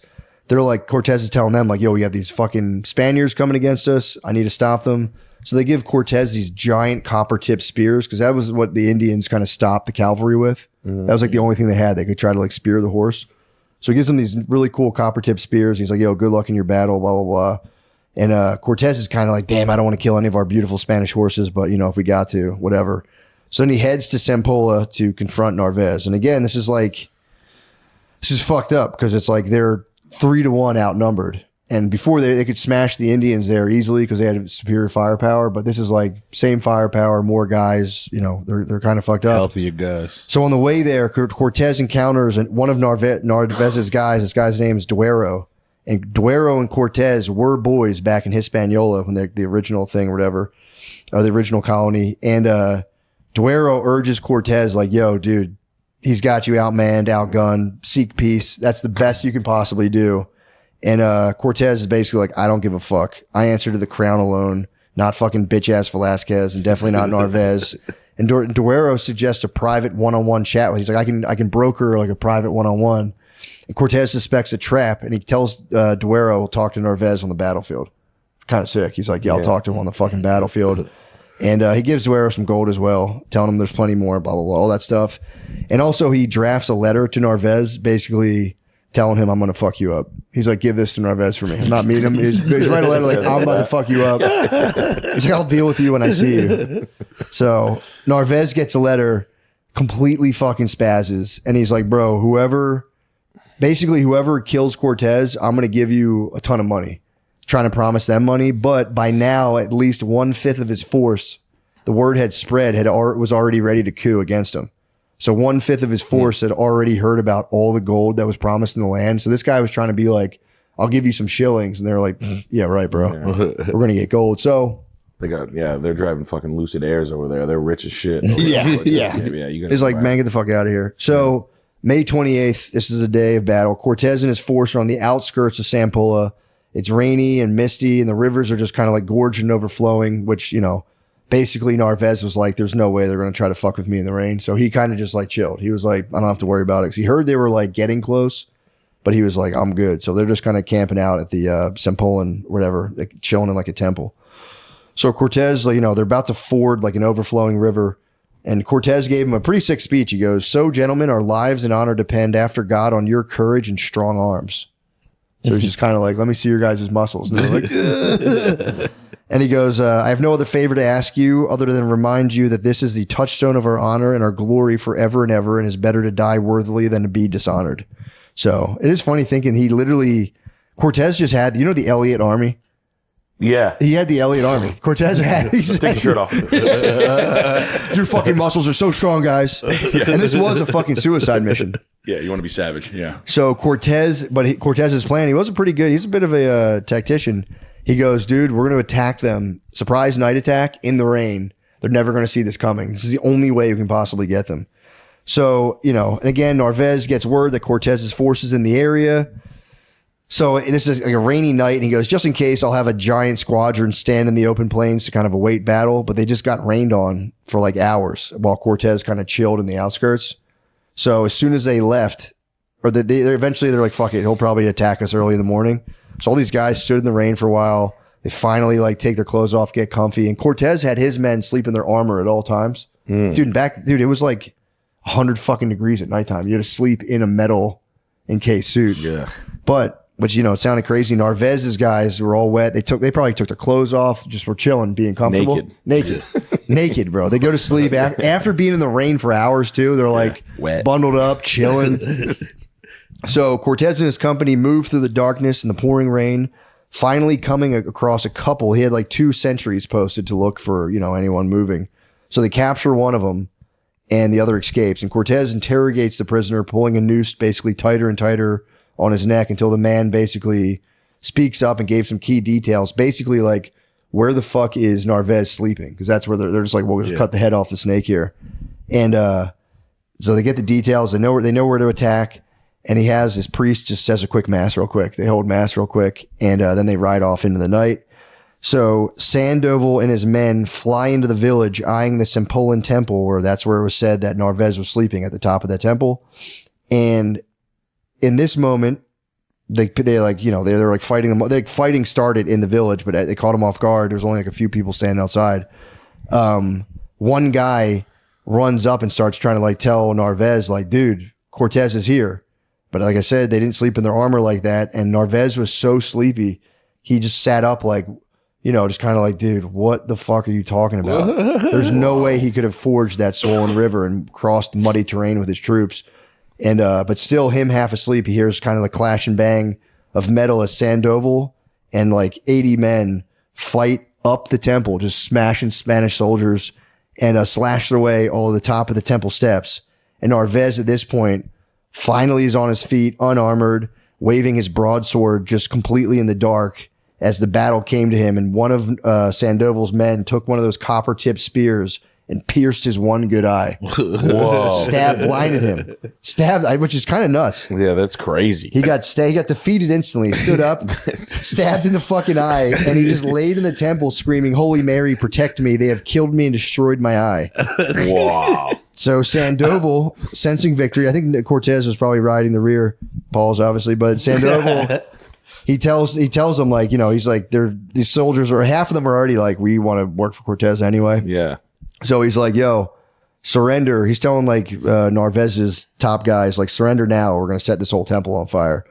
And, or he told Narvaez, like, surrender. Narvaez was too fucked up about his eye and he didn't answer. So they lit the temple on fire and everyone escaped. And Narvaez came out last from the fire, belly down with blistered feet. And then they dragged him away and clamped him up in irons, which he would remain prisoner for 3 years. Blind. They chain his ass up. So big beast. Yeah, he came in talking shit. Instantly, the rest of Narvaez's forces, dude, first fight, like round 1, minute and 1. He was like, swinging in the dark. Blind. He's a blind prisoner, and now he's just hot for 3 years, chained in fucking Mexico. Kind of the first swing he took though. Like he talked a lot of shit. They sent him there. He's like, nah, get the fuck out of here. I'm gonna fuck that dude. I'm like, oh my eye. Like immediately. What a pussy. At that point, he's like a pet. He's just chained. He's like a guinea pig. Yeah. He's just chained to a fucking like ship probably. Just hot as fuck. Getting like one meal a day. Shaun of the Dead zombie. Yeah, dude. The rest of Narvaez's forces, again, already a lot of them being bribed. If he'd have known all the dubs that Cortez was getting, he would have not came over there with that energy. I know, they had no idea. They're like, dude, he's a fucking asshole. So then his men, which again were triple the size of Cortez's, roll over immediately. And 15 of Narvaez's guys died. The rest of them just instantly joined Cortez. So with that, Cortez has turned his basically existential threat to his mission and to his life into just a giant reinforcement of supplies. He's got weapons, soldiers, horses, blah, blah, blah. Perfect. All of them lured by the promises of the gold. So Norvez again laid blinded in chains, crusted in blood, as basically hearing all of his boys just yell "Viva Cortés," chanting "Viva Cortés, victory!" Just laying there. It's the ultimate. It sucks. That's where you're like, am I a dickhead? Yeah. Was I a dickhead the whole time? So Kind of a Cortés, pussy. yeah, dude, he's a big bitch. I mean, it's literally it's like as clear cut as defeat can get. Yeah. He's been defeated. So then, as they're celebrating, they have like a day probably they can chill or regrouping. Word arrives shortly that from Tenochtitlan that his men were under attack there. The city devolved into a full scale rebellion. So. Here's what happened there. Cortés, being gone, had emboldened the Aztec elite because they were kind of were scared of Cortés because a lot of people were kind of thinking he was this guy Quetzalcoatl. They weren't sure, and I don't know, but they're like, yo, he's out of here. And now there's only 120 of these guys, and like Alvarado was his second in command. They're like, fuck this guy. We don't respect this guy at all. So, and Alvarado was kind of feeling this. He was kind of like Montezuma wasn't really talking to him anymore. Before they were laughing and gambling. Montezuma didn't want to fuck with them. And also there was no food being brought to them. And they had dealt with this before when they were like the guests of an Aztec kind of village. They would welcome you in. There's like a classic trap they would do. They'd welcome you in, feed you. And then they would go, oh man, we don't have any food. And then you'd have to leave the city and they'd have a giant force awaiting just to kind of like smash you on the open road. So right now they're going, all right, there's no food being given to us. There was one servant girl who tried to bring them food and she was found slain outside of the palace. So they're kind of like, dude, I think public opinion's changing on us. We have to go to the market. They went to the market themselves to get food and even that got shut off to them. So they're like, fuck, dude, they're getting real paranoid. They're like, I think they're going to fucking coup us and come against us. So then there was also the issue. There was this annual festival. It was called Tizcatl or whatever it was called, but it was in honor of the smoking mirror god, which I don't know what this guy was all about, but there's a smoking mirror god. And it was just an elaborate rain dance at the height of dry season. So, we'll talk about exactly what it is. But basically, this high priest approached Alvarado being like, yo, I know we said we can't do human sacrifice. Can we at least do our fucking thing so we get rain? And Alvarado was like, yeah, fine. Just no human sacrifice. And it was like kind of a giant political mistake because the entire sacrifice, the whole point of the sacrifice was that at the heat of the week-long festival, there would be 4 young girls who had fasted for 20 days. So they'd be skinny. Yeah, skinny, heroin chic. Yeah. In a thong. 4 young girls fasted for 20 days who would just, they would be approached to the smoking mirror god or whatever, and they would be sacrificed. And then at the end of that, they had this thing where they would have a young boy so basically at the end of the sacrifice, they would pick a new young boy every year who all he would do, his whole life would be him practicing the flute for an entire year, learning all the dances because he was supposed to be like the human embodiment of the smoking mirror god. So he would train in the high arts of conch flute and singing. So at the climax of this festival, he would ascend after they killed these 4 starving women. He would ascend the temple steps, just ripping a flute solo, smash the conch flute at the top of the step, eat a bunch of mushrooms, and then get tied down, stabbed in the throat, and then they would rip his beating heart out of his chest. And they would fully behead him and kick his head down the steps. That's how you get into Disney. And everyone would just go, it's going to rain. They would think yes, now we definitely get rain now. Really? Yeah. So that was the whole festival. And Alvarado was kind of pissing them off because he was like, no human sacrifice. And it's like, if we don't cut this boy's head off. And his heart. Yeah, we It's picked never our gonna finest gay boy to have sing He and was dance. playing the conch solo, and then he did his Yes. yeah, go Mickey, Minnie. So yes, it was the Magic Kingdom. yeah. So Alvarado's, he's bugging out. He's out inspecting the town, and he's taken aside by a few Tlaxcan warriors who were basically they were allies of Cortés, but extreme enemies of the Aztecs. And they allowed their Tlaxcan warriors into town under kind of guard of the Spaniards, but they didn't really like those guys either. But the Tlaxcan warriors are going, yo, dude, I've been hearing shit that they're going to kill us at the end of this festival. They're going to sacrifice all of us. Whoa. And yeah, Alvarado's like, oh, fuck. So then he's walking around town. He finds 3 starving guys bound to a pole, and they would either like fatten guys up or starve them before they sacrificed them. So they were like, yo, you guys are probably sacrifice victims. He unties them, then takes them to his quarters for questioning. They don't respond, so he tortures them. Still nothing. So then he throws one of them off the roof. He takes him to the roof, throws one of them, and he grabs the other guy, and he goes, what the fuck? Tell me what's going on right now. I'm going to fucking throw you off the roof. And they go, well, Montezuma's brothers have been like planning a coup against you, and they said they're going to basically kill and sacrifice all the Spaniards at the end of this festival. So Alvarado's like, fuck, dude, this is not good. Where the fuck's Montezuma's brothers been this whole time? They're just under Montezuma's order still. But he's still chained to the wall, right? I think a lot of Montezuma's whole family does end up chained to the wall.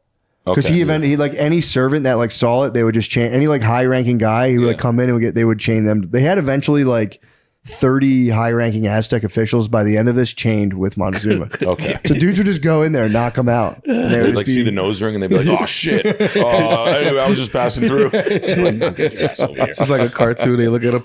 Oh, new here? Yep. Yeah. So yeah, it was like the Aladdin jail. It was just like. So the festival starts. 3 days into the festival, nothing bad happens, and Alvarado's like, dude, fuck, man, we got to strike preemptively. They're gonna fucking kill us at the end of this. We got to show them what's up. So on the 4th day of this festival, Alvarado assembles a small force, spreads them out along the city in strategic positions.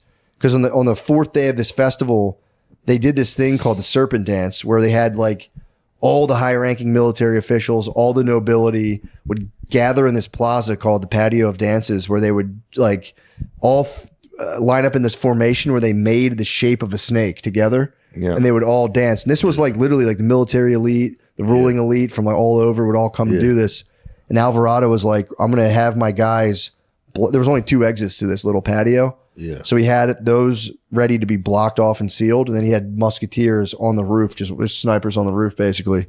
And once the place got filled, there was 500 dancers, all these people, literally like the power elite of Aztec society, basically, you know, trapped in this thing. There's like 500 dancers and about a few thousand observers.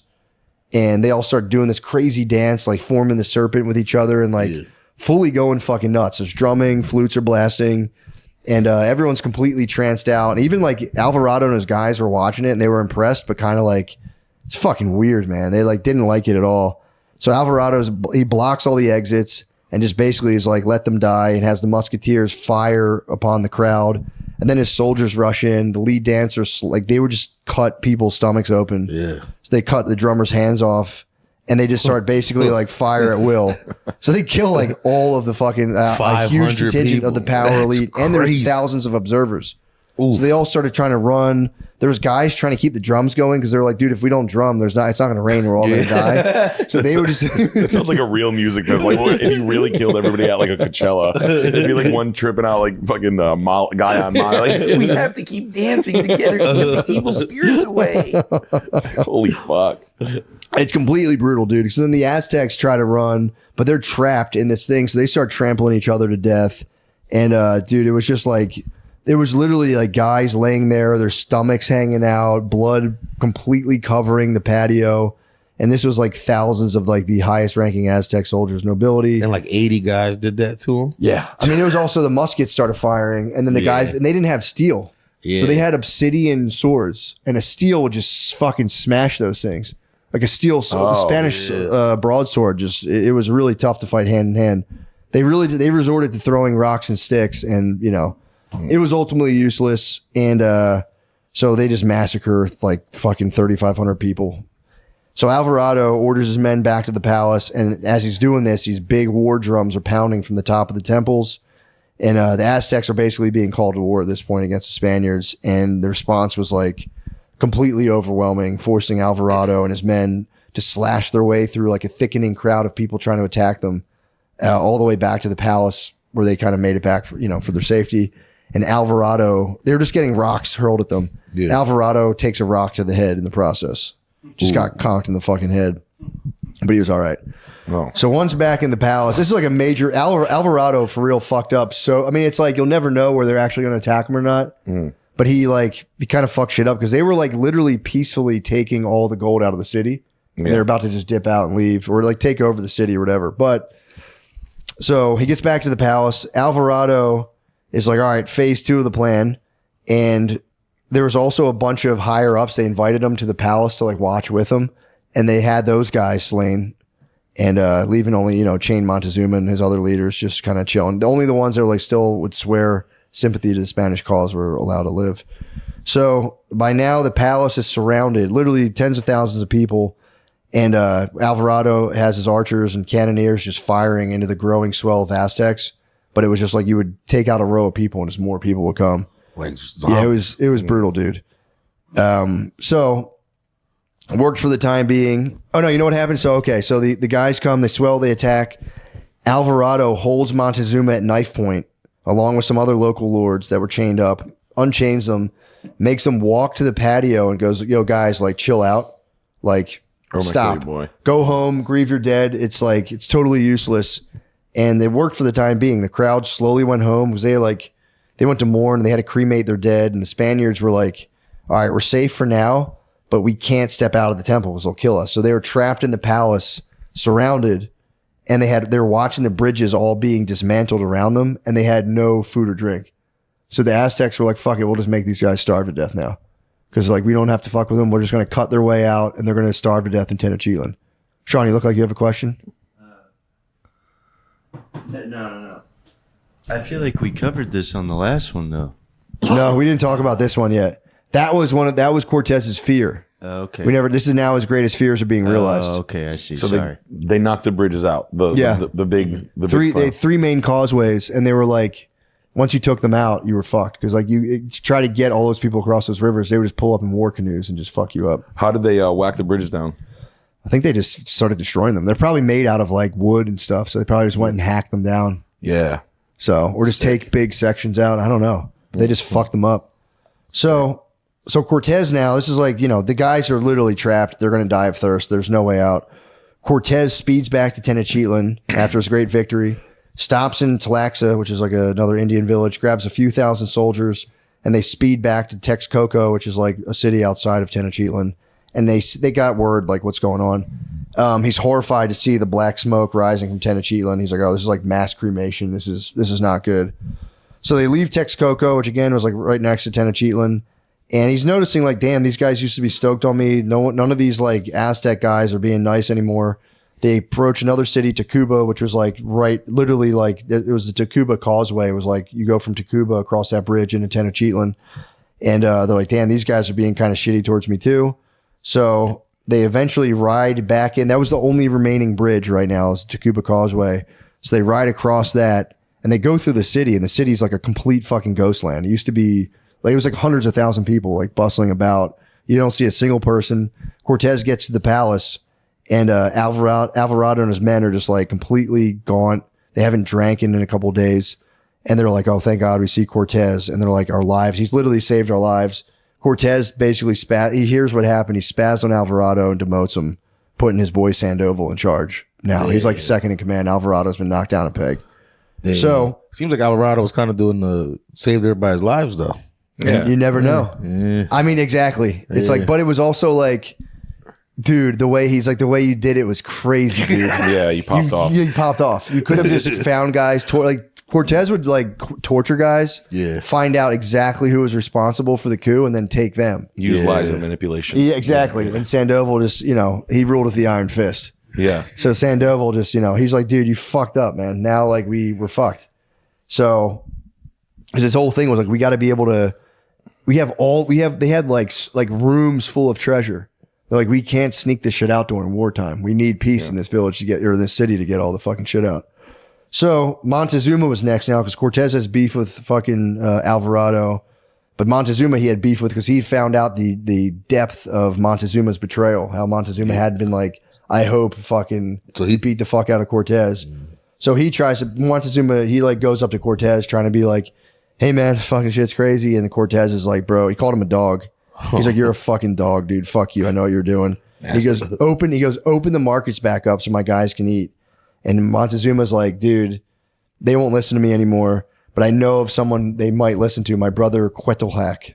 And Quetzalhac was actually one of the dudes chained up next to Montezuma. So his chains are removed, and he's sent off to basically go get the market sent back up. But little did, this was a trap from Montezuma. That's what people believe. Yeah. Little did Cortés know, he had unleashed basically Cuitlahuac, Montezuma's brother, was like a warlord. And he immediately went out and summoned like all of the Aztecs in the area. Not even just a city. He like ordered the entire weight of the Aztec Empire to now come and fight these Spaniards. Which is like 100,000 guys or something crazy. Hundreds of thousands. Hundreds of thousands of guys now. So now it's like they have the military prowess and the people to like actually probably take them out. And really it was like, I mean, it's like imagine if you ordered Uber Eats and you got attacked by every Uber Eats driver. That's kind of what it was like. It's like you thought you'd get a pizza and it was all the drivers showed up. Yo, did you bring food back? Like, nah. It's just all the drivers. Knuckle sandwiches. Just 1,000 Civics pull up. Little Waymos. So that next morning, no food arrives. He sees the swelling troops. He's like, fuck. Cortés realized like we're in for a fucking fight. So now the palace is once again under siege, led by Cuitlahuac, who's, Cortés's brother. And by now, all of the bridges have been removed and they were genuinely fully trapped in there. They couldn't get the fuck out. So they only could fight. They could only fight. And the thing too is like now looking at it, it's like, yeah, dude, fucking, what's his face? That one dude Alvarado could have probably escaped since like Cortés got in, but they were just too, I guess, fucked up from the whole thing. So they could have escaped, but now they're for sure fucking trapped.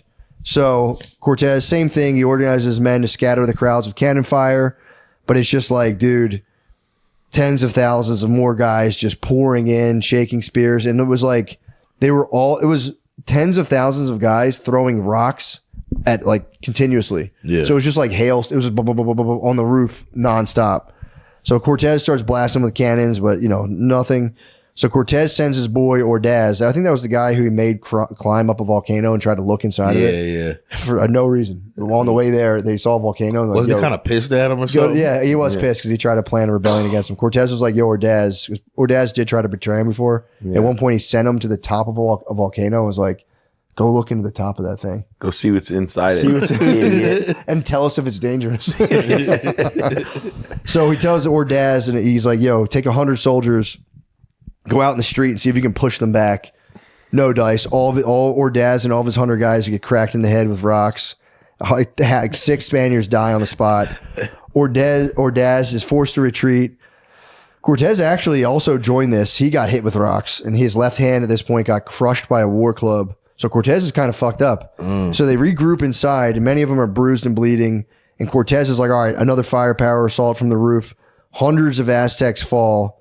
But again, the ranks are instantly replaced by other soldiers who just shot flaming arrows into the palace, igniting some of the beams, which in the palace just started lighting on fire. They stamped them out, whatever. So the fight went on like this for a week, which, damn. Dude, this is like, and this is my Dan Carlin voice. I really want you to imagine this. Just like being trapped. You're starving alone sucked. You're being pelted by rocks. Just the roof, like windows, all the shit's getting broken nonstop. I don't even know if they had windows like that, but you're getting smashed by rocks. Dudes are like Woodstock 99 levels of people. Yeah. Just fucking day and night throwing sticks and stones just through onto the thing. Also, they always would send wizards too. That was a big yeah. The wizards would never work. The wizards started to work here because by then these guys hadn't eaten for days. They're not drinking, and these wizards and sorcerers would come to the forefront and fucking like hit with sticks and like and hit them with spells. So now these guys are so hungry and sleep deprived that they actually started to hallucinate. So they thought the spells were working on them. So they're like seeing headless. This was in like the Spanish like journals. They were like, these guys were like starving and sleep deprived, and they start hearing or seeing headless men. Yeah. So they're like, fuck, they're sending like zombies at us. Rob Zombie. Woodstock 99. He was literally getting attacked by Woodstock 99. So Cortés, with his crushed hand, he would still during this week launch little forays out into the city every day. He would like beat them back a little bit with their swords, hit with rocks, and they would run back. So Cortés is like, fuck, this isn't working. He's like, we're going to fucking die soon if we don't escape. So his plan was to build these giant wooden structures called mantas that were basically like siege towers, but they were like 2-story wooden towers where he would like line them with like 14 guys who were all just blasting the muskets out of like little slats. So they're protected from the rocks. And they would basically put them on rollers and just roll them out. Yeah. So they're protected. Like a tank. Yeah, pretty like a tank. It was like a modern day tank. Right. So Cortés does this, and he's like, "All right, we're gonna die soon. We got to do this." And the machines were also getting pulled by ropes by utterly exposed Tlaxcan warriors, which this was a constant theme. They gave the Mexican Indian guys the most wildly dangerous jobs the whole time. And it was purely little brother energy. Yeah. Because the way he would do it, he'd be like, yo, you guys are really the bravest motherfuckers around here. No one's stronger than you, Timmy. Dude. And they would just go out totally exposed. Just pull the rope to pull the tank. Hold on one second. Sean, pause. I'm getting a double call, which we're rocking, bro. We're finishing this tale. All right, so we'll cut back in. All right, so yeah, so basically my whole point was they have these giant tall mantas with just like guys firing muskets out of them, pulled by the Tlaxcan warriors, who again were just, you'll see in this, man, they got the worst jobs. Like it was just pulling totally exposed in rocks. All the Spanish guys got to be behind like thick wood and all that stuff. So they build these things, they go to escape from the tall wooden towers on rollers. And at first it's working. The Aztecs are like, what the fuck? They're seeing all this smoke and fire coming out of these towers. And they're like, fuck, they're working. The Aztecs are backing up. But then the towers get stuck. They're trying to pull them. The Aztecs were like, oh, fucking, we thought these things were monsters. They're not. So then they drop boulders from the top of roofs and smash these things. So the guys inside them get like super fucked up. And they have to they run back. Whoever survives runs back into the palace. So then Cortés, this is a debated thing, by the way, in the history of this whole thing. Cortés, running out of options, commands Montezuma to go outside to tell all of them to chill. And Montezuma's like, dude, they have a new commander. They're not going to listen to me. And Cortés has his soldiers strong-arm Montezuma to go stand outside to deliver the message, basically, like, yo, stop the attack. And so they hold shields. Like, they do like a force field of shields. Yeah. And they bring Montezuma out, and then they're just getting pelted with rocks, and they just remove the rocks and remove the shields like, Montezuma, go. Montezuma, according to the Spanish sources, just gets devastated by rocks. Oh. And they bring him back in where he dies. He doesn't get one word out. Doesn't get a word out. Bring him out. He tries to talk, smashed with rocks, dies. Oh, he died. Oh, he died. He dies. After all that. After all that, he just gets pelted by rocks and dies. By his own people. Aztec sources claim that did happen, but they claim there's two sources. There's two different stories. They claim, or three really. Spaniard's story is that we brought him out to try to get him to broker peace. They threw rocks at him. We tried to save him, but he died. The Aztecs say, yeah, that happened, but then they brought Montezuma in. He actually was recovering, but they stabbed him to death. And then there was people trying to say there was a thing called garroting, which they would like bind your neck and then like crush it. They said they did that. I don't know. Yeah. But they're saying most likely it was either the Spaniards stabbed him to death afterwards or Montezuma just died from his wounds. So Montezuma dies. A couple days later after that, they try to broker peace. Montezuma dies from either getting stabbed to death or getting crushed by rocks. That sucks. So you lose a big bargaining chip. I know. Yeah. Montezuma was like, I'm worthless now. They don't care about me. But they figured like, this is our last hope. So after Montezuma died, Get Cortés hit in the face with a rock and be like, I told you they They don't even give a fuck about me. I fucking hate you guys. See? Dude, so now Montezuma dies. As soon as Montezuma dies, Cortés is like, all right, well, fuck this. They had 30 Aztec officials chained up with Montezuma. He just goes, kill these guys. Like, we need all of our soldiers. We can't waste shit on these guys. Fuck them. They're dead. So they just slay 30 fucking Aztec nobles that were chained up. So now the Spaniards are still stuck in the palace. It's been like, a week or so. They're fucking starving, dying of thirst. Cortés is really kicking himself for letting Quetzalcoatl free. Said he could have he could have went and got the food and fucked himself, but he's like, fuck. So now they crowned this guy emperor. He's rallying more and more troops. So Cortés, he's just like, fuck, what are we going to do? So Cortés has another plan now. The Aztecs were using one of the nearby temples. The temples were like 100 feet in the air.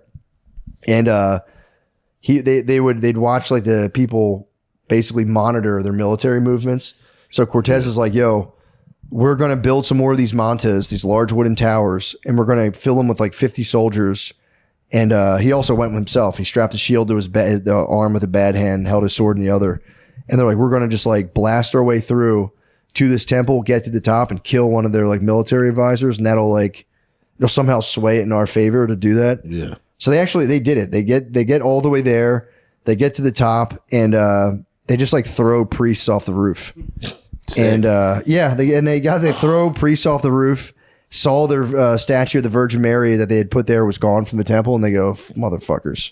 So they smashed.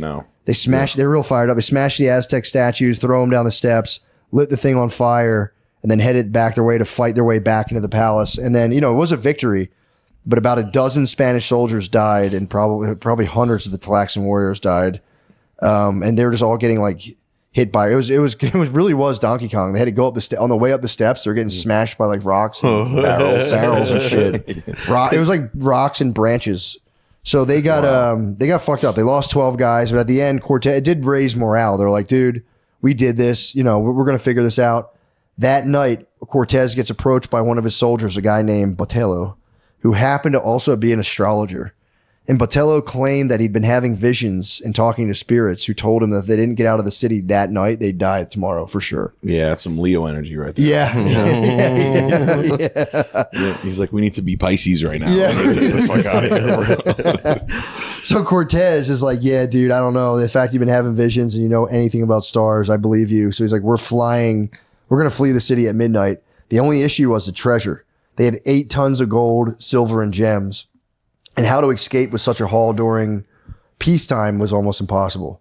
Basically, the booty was too damn big. Yeah. You couldn't handle all that booty getting out of there. You couldn't handle that, bro. There's too much booty. Too much booty in the pants, bro. So Cortés has his royal fifth. He has a king's royal fifth packaged and set aside. He has his royal fifth packaged and done likewise. And then he goes to all of his soldiers. He goes, guys, don't be fucking greedy. He takes like 400 pounds of gold out and he goes, guys, don't let this gold weigh you down. Take the littlest bit, just take some gems and put them on your person. We're going to probably have to fucking run. Yeah, it's like the Goonies. Fill up your little sack bag. Just a little sack. Yeah. He's like, you don't want to weigh yourself down. We don't know what we're going to encounter here or outside of here. And the guys who had been with Cortés from the beginning actually were like, they knew what they might face. So they're like, they just pocketed some gems. The new guys, the Narvaez, whatever his name is, conscripts, they'd never seen such a booty. So they go fully hog wild. And it's like the stuff out of a myth. They stuff themselves to the gills with gold, dude. They gorged on the booty. Gourd, bro. Someone call it booty worship. But, dude, so the seasoned vets didn't do this. The Narvaez guys are fucking like tin mans full of gold. So, with a firm grip on the booty, at least... So whatever they could take, Cortés orders his carpenters to cut some beams out of this palace. The plan was to carry these giant beams to the edge of one of the rivers since bridges have been destroyed, lay them down, and then just kind of like put them into place somehow, giving them a temporary wooden bridge strong enough to ride the horses over. So, Cortés gets everyone all fired up. He goes, all right, I'll be first, obviously. And he had a mistress named Malinche. That was like his mistress / Wow. The interpreter. He goes, me, the priests, and my babe are going to cross first. And then, they had like all the things. Then he put his guy, the rest of the people will go. And then his guy, Alvarado, the guy who fucked everything up, he had to be in the very back with the Tlaxcalan. And obviously the Tlaxcalans cross last. He was like, yo, we need you guys to fight off any guy. So like, you guys go last. So, it's all, everything's going to plan. They move through the dark. They got their beams. It's a rainy night. It's midnight, July 5th, 1520. They get to the river's edge to just like drop the beams and put them across. They actually get the bridge into place, and they just one Aztec lady who happened to be out. She screams. Oh. She basically screams like, get over here, Mexicans, kill these guys. So like instantly conch shells blare, war drums beat, and it's like, fuck, dude, we got to like their guard was fucking blown. So, the beams are laid. People start spaz running across. They had like fire drill protocols. Like we'll go, then you go. Everyone starts trying to run. As this happens, a bunch of Aztec war canoes just roll up in the same river, kind of clogging the works up. So like as you were trying to run across, there was just a stream of darts and rocks and arrows and shit flying at you. So it just turned into a bloodbath for the Spaniards. Horses are falling in the river. People are falling in. There was even Aztec soldiers that were running up and just jumping in the river to get some to try to fight people in the water. It was really bad. And it was such a narrow little bridge. that like people were like, fuck the bridge, and they started trying to swim across. They're like fighting Aztecs coming across. So many people died from this. There's like Spaniards died, Aztecs died. There's people who say the river got so choked up with dead bodies that eventually a lot of the Spaniards got to just like run across dead bodies. It was like a bridge of just dead people. So just running across corpses. So many of the men in the rear, this is Alvarado's place, they got swarmed from behind in a massive swell of land troops. Many of them got bludgeoned and taken away to be sacrificed. Cortés even fell in the water at one point and was almost dragged away, but he fought his way out. Also, this is the funny thing too. A lot of the Narvaez or whatever guys who were like the new guys who overstuffed themselves with booty. Yeah. They fucking fell in the water and just sunk like a fucking rock. So it was almost like out of a Greek myth. Yeah, they were so weighed down by gold. Their greed took them to the bottom of the river. For the booty. A lot, dude, about like, he got like whatever it was, like 800 guys, like 400 of the Narvaez guys died. Like half of those guys fucking died. There must be some. I want to be a treasure hunter in that. Dude, I know. Yeah. It's Lake Texcoco, and there's another one. They all got just treasures. People must have went down there and got them. So all in all, giant disaster. By dawn, those who had escaped holed up in Tacuba, which is like a neighboring city. Cortés surveyed the damage in the light of dawn. Horrible. 600 Spanish dead, which again, it's like they had 400 to begin with. They just got a new 800 guys. So they lost like half their guys, more than half. Mostly Navarre's guys, like we said. A bunch of the horses died. 4,000 Tlaxcan warriors died. Eesh. Damn. And again, not even a little, all of the booty had fallen in the river. Cortez's royal fifth, all of it fucking fell, sinking in the dark, cold waters of Lake Texcoco, along with most of their gunpowder too. So they're fucked, dude. They're like genuinely fucked. The people who did survive were in super rough shape, mostly battered and bloody. But again, all was not lost. Cortés, after he cried against a tree for a while, springs back into action, delighted to see that Malinche, his babe, was still alive, along with like his main bros, the captains, 12 remaining horses, all injured, but you know, everyone's fucked up. Malinche's been one of the most like dope. Her surviving all of this is kind of nuts. Yeah, I mean, she was a slave. So much. She's giving head and shit. Yeah. Oh, bro, she was stressed out. Lean back. It's crazy. So now you're going, all right, so like, where the fuck? So like, Cortés is like, he tells his men, he goes, we lack nothing. Let's fucking head back to the Tlaxcan troops and Tlaxcan villages. We'll heal up, figure out what's up. And then you're thinking like, where the fuck are the Aztecs? They had the Spaniards on the ropes. All they had to do was follow them and kill the Spaniards. But there was a tradition in Aztec kind of like this war culture that after a victorious battle, what you would first do is sacrifice people. That was like, they could have went and literally ended, they could have saved Mexico. Yeah. Could have completely altered history. It was like time machine to kill Hitler situation. Yeah. And they were like, yo, let's go fucking eat these guys' thigh meat. They fucked up so bad. They could have, they had them. They were literally 2 miles away. Come be weird with me instead. So then they just went and just sacrificed whatever people they captured, nibbled on them, all that shit. So they fucked up. They literally danced in the end zone. Yeah. Yep. Could have killed the Spaniards, dude, all of them. So then the Spaniards are like, all right, it's a 50-mile trek back to Tlaxca. Crazy. So they're getting pestered by small bands of Aztec attackers the whole trip back, but it's not a big deal. They're, in a squadron, just getting rocks thrown at them. They'd chase them off with horses, not a big deal. Because now the Spaniards, by the way, are in the open plains, so they can fucking accelerate on a horse, and the Aztecs would just run away. So, they're going and going. Cortés fights a larger force of Aztecs in the open plains, catches a rock to his head, which, by the way, fractured his skull. Oh, he's got a bad hand. He's got a fractured skull. They chase those guys away. No MRI. So he's just fucking rocking. That night, that was the final night. They finally camped out. It was the first night they camped out after all that. And by then, they've been like eating like grass and shit. They finally munch on one of their horses. This is the first meat they had for like 2 weeks. And dude, they literally claimed to have eaten the entire horse, skin and all. Yeah. Was that horse hurt, or they just had to kill one? They had to eat something. It's probably the worst horse. They ate it. They said, they were so hungry they could eat the horse. So another week was spent crawling across the Mexican countryside, fighting skirmishes on and off, when finally they come across the Valley of Otumba, and scouts report an enormous Aztec army lying in wait. Whatever that guy's name, Quetzalcoatl, who was a different, I don't know if was that the same guy? Maybe that's the brother of Montezuma. That's the brother, yeah, that's the brother of Montezuma. He had amassed a large troop. He wasn't there, but he sent like one of his high generals out to kind of like go finish the Spaniards off once and for all. So he was, after they did all that shit, he was like, all right, let's go get him. So he sends his high general out. Cortés hears there's like a massive, massive force. This now is again like the tens of thousands of people.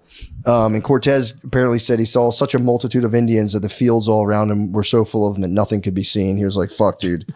We have to fight these guys because they were like blocking him basically. So he's like, given our condition, he's got a fucked up hand. He's got a fractured skull. He's like, we might fucking die. This is bullshit. So then he goes, we can't even use our cannons. That was their big advantage. They could blast cannons into the numbers and scatter them. He goes, dude, we don't even have enough fucking gunpowder for cannons. He goes, we're going to have to fight this out hand to hand, wildly outnumbered, while injured. But they did have those wide open plains in their favor. So Cortés is like, all right, here's my plan. We're going to just go in like a tight squadron, shields up. Don't break ranks no matter what. He goes, we have a couple healthy horses. Me and other cavalry riders will just try to cut through the ranks and see if we can get these guys to scatter. But given the numbers, it's like, fuck, man, it's a mega long shot. Yeah. So the Aztecs close in, whooping and drumming. The Spanish maintain, they had like a defensive rectangle. They just had like a cube, basically, shields up, fighting them off like the little swells of attacks. Yeah. And then the battle went from early morning till noon. The Spaniards are fucking, they're fighting well, but they're getting tired. They're being overwhelmed by the number of Aztecs who are slowly crunching them in a pincer move. So then finally, Cortés did notice that the horses were causing chaos among the Aztec ranks. They weren't doing a ton of damage, but they would scatter them and like leave large gaps in the enemy formation. All right, Cortés back to the wall again, comes up with a plan. Did I say all that? Okay, so Cortés, he sees that his horses are doing damage. He comes up with a plan. He sees the Aztec general decked out with his feathered headdress.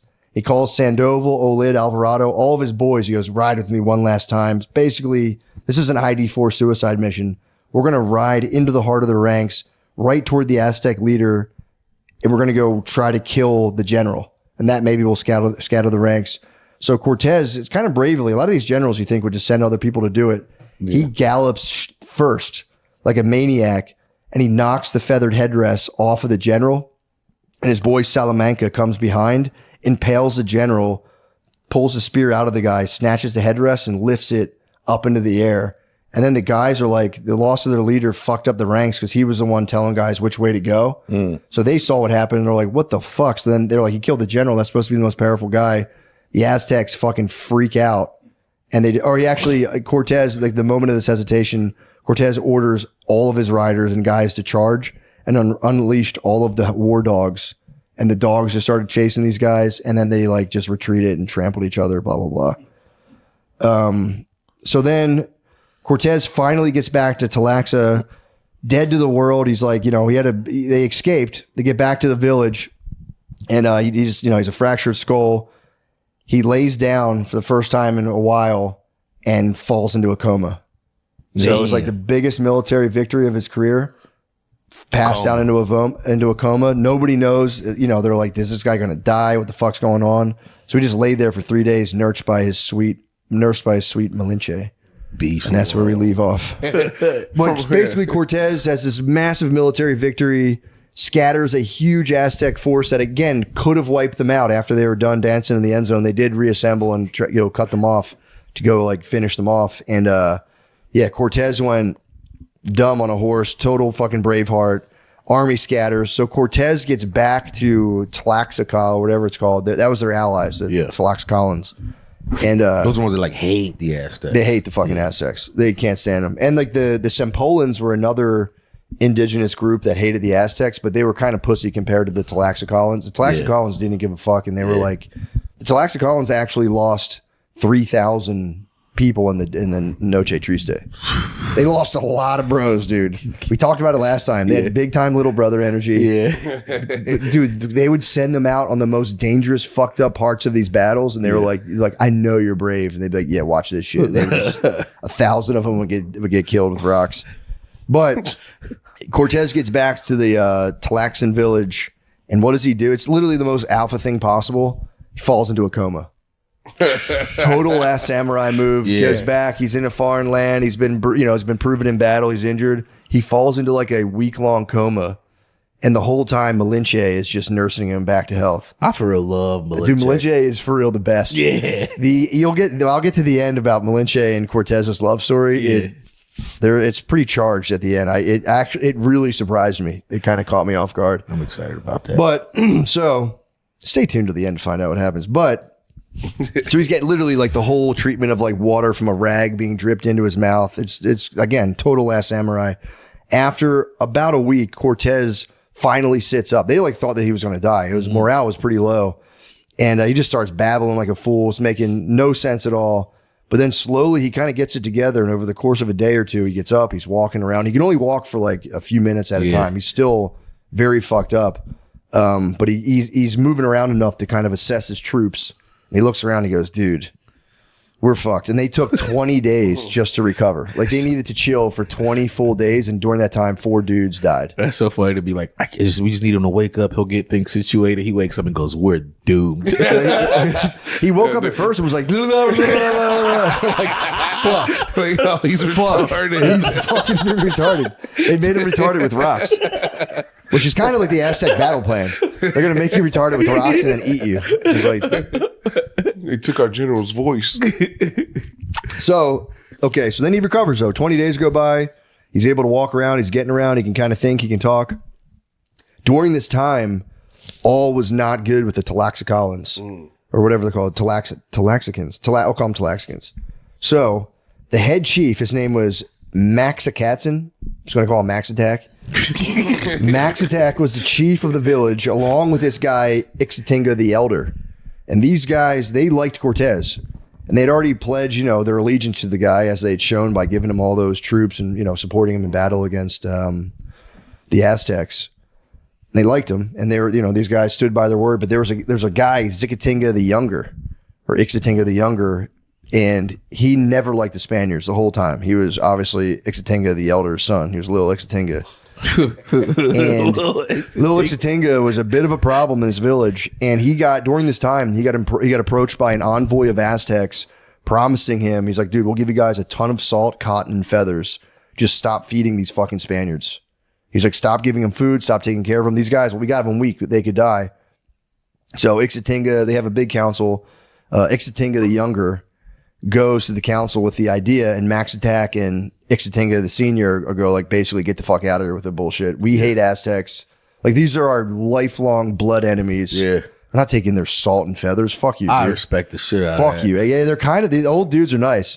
They're like, fuck the Aztecs. Cortez is our boy. And also, Max Attack's daughter, who had been married to one of the Spanish captains, Juan Velazquez Leon, had also died during La Noche Triste, along with her husband, Velazquez Leon. And just both of them died and sank into those dark, cold waters. And so, obviously, Max Attack didn't forget that. So he was telling Ixatinga the Younger, like, basically, he was so mad, he had to be physically removed from the council. Damn. And Max Attack, kind of after that guy got like pulled out, he like literally got bounced out of the meeting. And Max Attack tells Cortez, he's like, "Bro, we have common enemies, obviously." He's like, "My people are true and loyal friends and will stand by you to death. And we also have a common cause for vengeance." Because, you're mad about, Cortez is mad about his treasure. Yeah. He's like, "You lost your treasure. My daughter died. We're both fucking pissed here." He goes, "And I will, for real, I'll die for you, dude." He's like, "I'm willing to have my entire village perish." And honestly, too, he wasn't just bullshitting, because he had lost, like we said, he'd lost thousands of people already. But Plus his wife and daughter, right? no, he lost his daughter. Did he lose his wife? Daughter. I was thinking the other guy. No, yeah. He didn't lose his wife. He just lost, he probably had like 10 wives. The guy was a fucking chief. But I But didn't even care if he lost his he gave a wife. shit. But the problem was, well, it's not even the problem. This guy obviously was pretty savvy. Max Attack goes, "I'll fucking die for you. I love you, Cortez. But now that we're going to, re-siege Tenochtitlan, I want some shit." Yeah. Like, I took some heavy losses. Basically, he was like, Cortez and them had been accepting tributes from these like neighboring city states. Yeah. And he was like, when we reconquer, I want to get cut in on those tribute payments. I want to have people sent here where I can cut their heads off and shit. Although I think these guys were Christians, so I think they swore off the sacrifice. Like he Cortez got them.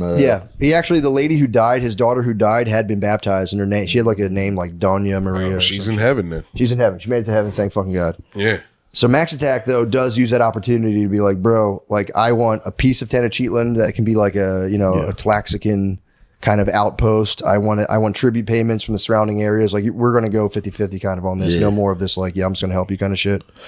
So and Cortez was like, yeah, for sure. Like he's like, he's probably all pumped up on the stand by you to death talk after almost dying. Yeah. Because that would have been awkward to be like, yeah, I hear you, but like yeah, I'm not going to give you like any of the shit. So, but that's kind of nice though. If anyone out there has to apply for a job or go on a job interview, maybe hit him with like, I'll fucking die for you. I'll die for this job. You're at the Costco warehouse and be like, why do I literally would be willing for my entire family to meet a gruesome fate. What is your weakness?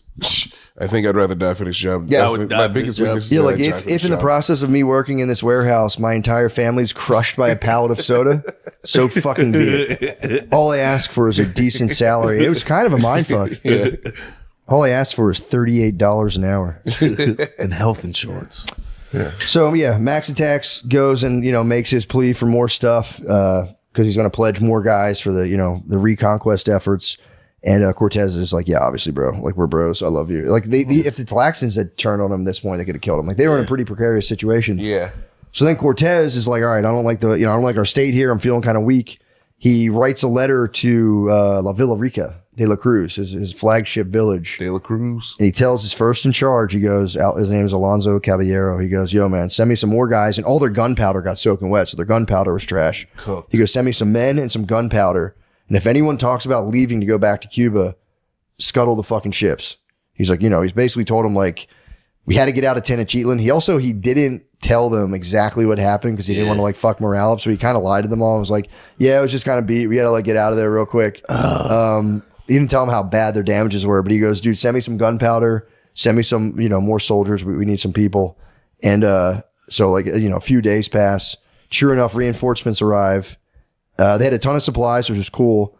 But then the only guys that came were 7 fucked up guys that had scurvy. So they were like waiting for reinforcements, and guys in worse condition came, just like boils and blisters over their face, which is kind of funny because if nothing else, even though the people were pretty beat up at that thing and like, demoralized, when these 7 scurvy guys rolled up, they just all started laughing at him, making fun of him. So for like the next week or two, they were calling him, his name was like Lancero, who sent the people, and they called him Lancero's help. And they just fucking for 2 weeks. These guys walked, dude, like to get there was like a trek. It was like a journey in itself. So the fact that they made it there, and they were already sick and fucked up, and everyone was like, "You guys look like shit," and the whole time we're just like, "Ew, dude, you guys are fucking pathetic." And they just laughed in their face and called him worthless. Lancero's boys. Yeah, they called him Lancero's help, and they're like, "Yeah, you guys are fucking worthless," and just clowned him the entire time. The guys probably died, honestly. Because wasn't the journey to Tenochtitlan like perilous? Yeah, it was. They barely made it the first time. They like cross a volcano or something. Yeah, they had to cross volcanoes, cross mountains. They had to freeze for like a week at a time. They had to sleep outside in like 35 degrees. How to go through all that? So high, altitude so high you could hardly breathe. Yeah, with scurvy. Oh, for all that, with scurvy, blisters on your face, you'd be like, "Fuck you guys." Like, You guys all right, well, like shit. So now, Cortez is sitting there. He's like, he's like, all right, I got some bullshit help. And he also is facing internal strife among his men because all the treasure was gone. And a lot of his guys, especially the new Narvaez conscripts, started grumbling.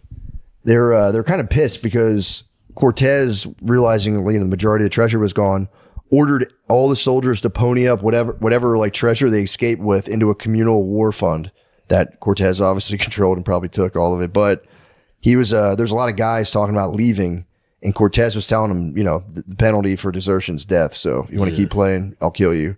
Give me the fucking gold. But also there was a guy, Duero, who was like his business partner, who had started kind of ponying up to like pay for some of the stuff. He was there the whole time.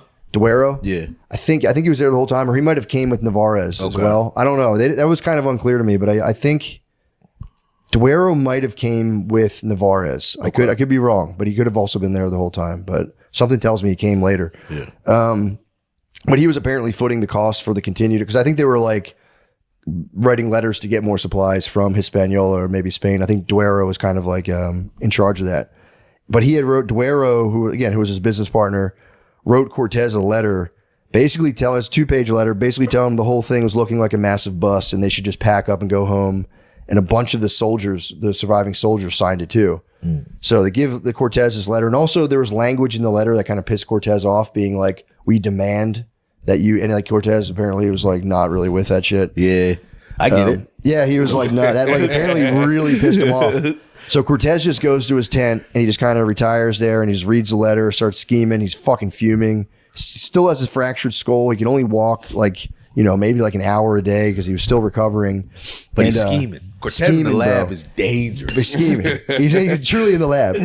So he goes, all right, I know my guys are like more than a little fucking disillusioned after the brutal escape and loss of all their treasure. Because the treasure was what he held over their heads the whole time. Now there's zero treasure, or like, next to zero treasure. So he's like, I don't know, man. But he goes, he starts formulating a speech just to kind of get their juices flowing in his favor. Cortés writes this whole speech down. He tells everybody, like, all right, come out. I have read your letter. Just hear me out here. And this was part of his speech. He goes, what nation of those who have ruled the world has not been defeated? What famous captain, I say, ever went home because he had lost a battle or been driven out of some town? Not one, certainly, for if he had not persevered, he would not have conquered or triumphed. And although even though they lost a lot of guys, he told them they still had the same amount of guys they started with. So he goes, dude, look how far we came. We have the original amount of guys. And he hit him with the Ross. You ain't a boss if you never took a loss. That's what I'm saying. He's like, bro, taking a loss is part of the journey. Kind of hit him with the like, good. Yeah. Jocko Willenick, like, half our guys died. Good. Yeah. So, and then he's like, guys, we're right where we started from. Look how far we came. We're good. We're totally fine. And then he finished it off with, victories are not won with the many, but with the valiant. And he goes, fortune favors the bold. Dude. Prize picks. Yeah. They're all back on his side already. All right, cool. Sorry about that. Had to check something. All right, so Cortés has his guys. They're fired up. Now they're hearing him. They're kind of like, okay, maybe Cortés is onto something. He is, I do want to be bold. And Cortés closes his statement with a promise. He tells the guy, he goes, yo, let's do one more thing. Let's go get revenge. There's a nearby Aztec outpost called Topeka, and apparently that town recently killed 12 Spaniards who were off on a little scouting expedition. And Cortés was also pissed off because he had also learned that one of his envoys had been slaughtered. There was 50 guys dispatched to run one of Cortés's little secret stashes of remaining treasure back to home base in Villarica. So I guess he did escape with like a nice little trunk of like one of his trunks survived, and it was like a nice little bundle of treasure. So he dispatched 50 guys to run the treasure back to Villarica for safekeeping. And on the way back, all of them got murdered and the treasure was taken. Oof. And he's already got a massive fucking headache. So he goes, guys, I'll tell you what, go on this one last battle with me. And if we lose, I promise you, we'll leave, all of us. We'll go home. As soon as we lose, we're out of here. So the guys are fine. On August 1st, him and his men mount up and head toward Topeka. And attacking Topeka apparently was a strategic move because it reboosted morale because it was like an easy victory among his men, while also reminding Cuitlahuac, who is now the fill-in emperor of the Aztec Empire, that he didn't break the Spaniard spirits. That was kind of Cortés's aim to send him. It was like, it was really big back then. I mean, I guess it is now too, but like, if he would like completely raise a village, the word would spread and it would get people scared so that they were like needed to move around. Yeah. If he had just like slaughtered a bunch of people would just be like, all right, just go ahead. But if he had just lost, the Aztecs might have got a little brave and started like kind of fucking with him. So he goes down and he just absolutely just crushes Topeka. He also, after crushing the town of Topeka, he also opened up a direct and safe route because again, like these scouting expeditions, one got murdered, that treasure guys got murdered. So he was like, I need uninterrupted access between where I'm at now, Tlaxcan village, which is his like outpost close to Tenochtitlan, but I also need to have supplies come up from Villarica. So he's like, they were in between those and they were kind of fucking with it. So he just wiped those guys out. Yeah. So it was kind of like a multi-point strategic move. He got the guy's spirits up. he also was like, look, I'll leave if you want to leave, but if we lose, I'll leave. And they're like, oh, fuck it. So they're like, yeah, let's go. Because then, if we And then lose, once we get they to go got home. that dub, they're like, yeah, They got a big dub. And so, he had boosted the morale. What else? Okay, so yeah, toppled Topeka. Oh, shit. Hold on. Yeah, so attacking Topeka was a strategic move that the whole idea was like it's going to reboost morale among his men while also reminding Quetzalcoatl that he didn't break the Spaniards' spirits because, they needed to, like, the fear was a currency back then. So it's like if a lot of the Aztec outpost was hearing that the Spaniards were weak and like they were kind of become easy targets, they would get attacked. So he's like, I want to spread fear, among the land. And also taking out Topeka would open a direct trade route between Talaxa and Villarica, which is like a needed supply route so they can get stuff so they could eventually retake Tenochtitlan. So Cortés and his guys, they get to the outskirts of Topeka and he sends a small party of Talaxan messengers letting the Topekans know that they had two choices, submit to the crown or die. And the Topekans told the Talaxans to tell Cortés that they were low on sacrifice victims and the Spaniards would do just fine. So this is already like their reputation had plummeted already. Yeah. They have no respect. The Aztecs are they were like afraid of them before this. Now they're like, dude, we're going to fucking kill you guys. Yeah. Fuck you. Shut up, pussy. Yeah, you can't even think yet. Dude, so 2 days later, Cortés and his men, along with his fully recovered horses, met the Topekans along with their Aztec support force sent by Quetzalcoatl, the new ruler of Tenochtitlan, out in the open plains. And again, the Aztecs, man, this is not their advantage. The open plains against horses, not the move. So the first day, they meet in the open plains to do battle. The Topekans are all fucking pumped up. They got the Aztecs with them. They're like, we're going to fuck these guys up once and for all. Dude, the very first day of battle, 400 of the Topekans and Aztecs died very quickly, and they didn't lose a single Spaniard. On the second day of battle, the Aztec force just fucking abandoned the Topekans. We're like, yeah, we're fucking out of here. Topekans begged for mercy. Cortés, still pissed from his recent humiliations, orders all prisoners of war to be rounded up and enslaved. This is when Cortés starts getting nasty. Yeah. And also orders his men to raid all of the nearby towns where any Spaniards have been killed, harassed, or harmed, and loot whatever they need. Anyone they see taken as prisoners, along with a bunch of women and children who were just like, they held trial in the Topekan Central Plaza. And they were like, yeah, you guys are all guilty of being rebels. And they took them all, the women and children, all as slaves as well, and branded their faces. Oh, fuck. Yeah, Cortés was a little nasty after Even the babes? The babes got a little brand. Damn. And I think they just did like slave on their face. Which Also, it was like a butterfly, something cute. nothing cute. Nothing cute. No. He had a little heart in it. It was just slave. Yeah. Yeah, so they branded their faces, which that's kind of rough. Dude, after the coma, Cortés was a bit of a bad boy. So yeah, he spent the next 3 weeks just everywhere between there and Villarica, raiding, sacking all nearby towns. He would just roll into ones and just let his dogs loose, start biting people. He just took more slave prisoners, whatever provisions he needed.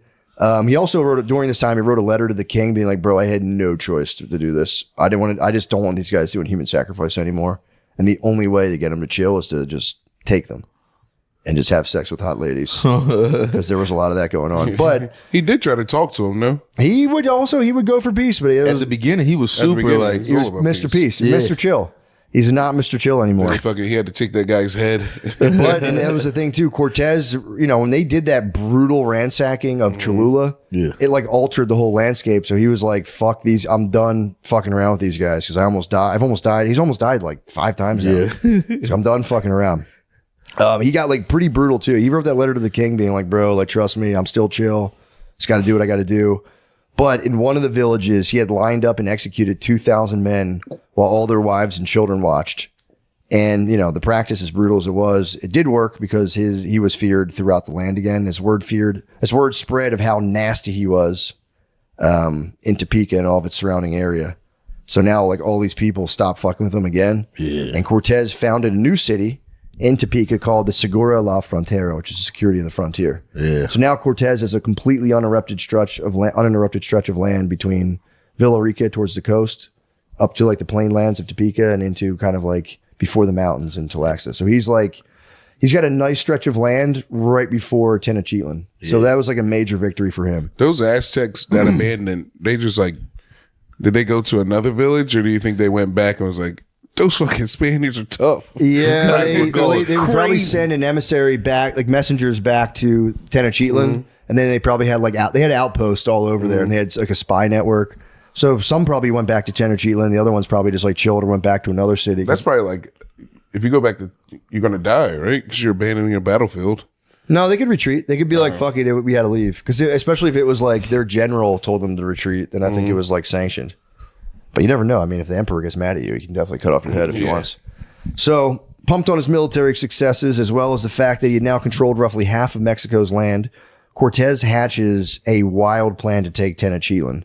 Because he goes, all right, the land assault's out. Due to those narrow little bridges, they rendered my horses useless, and they put too many of my men in danger, as he saw during La Noche Triste. He's like, we can't do that again. We need to attack from the water using a naval force. The only problem was he was completely landlocked where he was. And despite, the inconvenient fact of needing a naval force and being completely landlocked, Cortés meets with his master shipbuilder, Martin Lopez, and tells him, I want 13 big warships now. I want them to start being built now. Get a bunch of the Spaniards and a bunch of the Tlaxcans, start cutting down all the lumber, go into the forest, which that itself was like, you're cutting down 50-foot trees. Yeah. Carrying them 30 miles back to Tlax, so he had he was just like, trust me, let's get the wood for ships. I have a plan. These guys were jacked. So these guys must have been absolutely fucking yoked. So he sets a little scheme to retake Tenochtitlan by just kind of taking the lumber for now. So again, Cortés is still down a bunch of men, not a lot of supplies going on. It's like, yeah, we took Topeka. This is kind of cool, but they're in no shape to try to retake Tenochtitlan. It's just not happening. During the shipbuilding period, Cortés just happens to hit a weird chain of super lucky events. Velázquez, his old sponsor from Hispaniola, he didn't hear from Narvaez. So Velázquez had no idea that Narvaez was currently imprisoned. Yeah. Had completely failed, got stabbed in the eye, and was just held naked in a fucking I forgot about his shitty. fucking Yeah, Velázquez fell hard. swinging in the dark. He didn't know what was stabbing going guy. on, so he sent more reinforcements. He just sent multiple ships full of men, food, and weapons who were all ordered kill Cortés. If you see Cortés, kill his fucking ass. But just like Narvaez, the ships would arrive this time only Narvaez, he came in a big force. But these other guys would come one by one. And, so the dudes will come out of Villarica, which is close to the coast, and they'd be like, hey, come in here. They see another Spaniard. And, the captain would dispatch himself and some people, and he'd be like, come on, let's talk. Yeah, for sure. Fuck Cortés, blah, blah, blah. And as soon as these guys would be like, we're looking for Cortés, we're going to fucking kill him. He's a fucking asshole. Cortez's right-hand man would be like, for sure, and just hold him at knife point and be like, give me everything on your fucking ship or I'm going to kill you. Beef. And then they would show the gold, show this, and be like, bro, there's plenty of this for everybody. Yeah. And then he would flip all those people. So one by one, those people would come, and it was basically join us or we're going to kill you and your whole fucking crew. What a squad. That's beast. Dude. And they got ships that way? They didn't have to end up building the ships? 5 ships full of supplies and people were taken in this swashbuckling fashion. Also you're talking a couple hundred guys. Yeah. Food for the next few months. Yeah. Weapons, gunpowder. Ships probably had cannons on them. Oh, big time. All that shit fell right into his lap. And during this time, the governor of Jamaica, Francisco de Garay, sets off with a few ships of his own, hoping to help himself to some of this Mexico stuff. But when he landed, I think more towards the northern part, his forces just got so fucked up by whoever was living there. And they tried to escape, and they got back on their ships and were just sailing, running out of supplies, basically on the brink of starvation. They came across Veracruz, and Caballero, Cortez's boy, welcomes them. They weren't a threat because they weren't coming to attack Cortés. Yeah, he's like, yo, here you go. He feeds them up, gets them healthy, and then tells them basically yo, we saved your lives. You guys kind of work for Cortés now, and your boats are ours. But I think they were kind of they were honorable, being yeah, we owe you guys. You saved our fucking lives. And he also, again, told them, if you guys are coming here for gold and shit, we're already on it. So from the Garay expedition with all their ships and all their stuff and the other people Velázquez sent, Cortez's force, after a few weeks, was up to 1,300 men with a bunch more fresh horses, gunpowder, crossbow guys, all that shit, fucking cannons, all that stuff.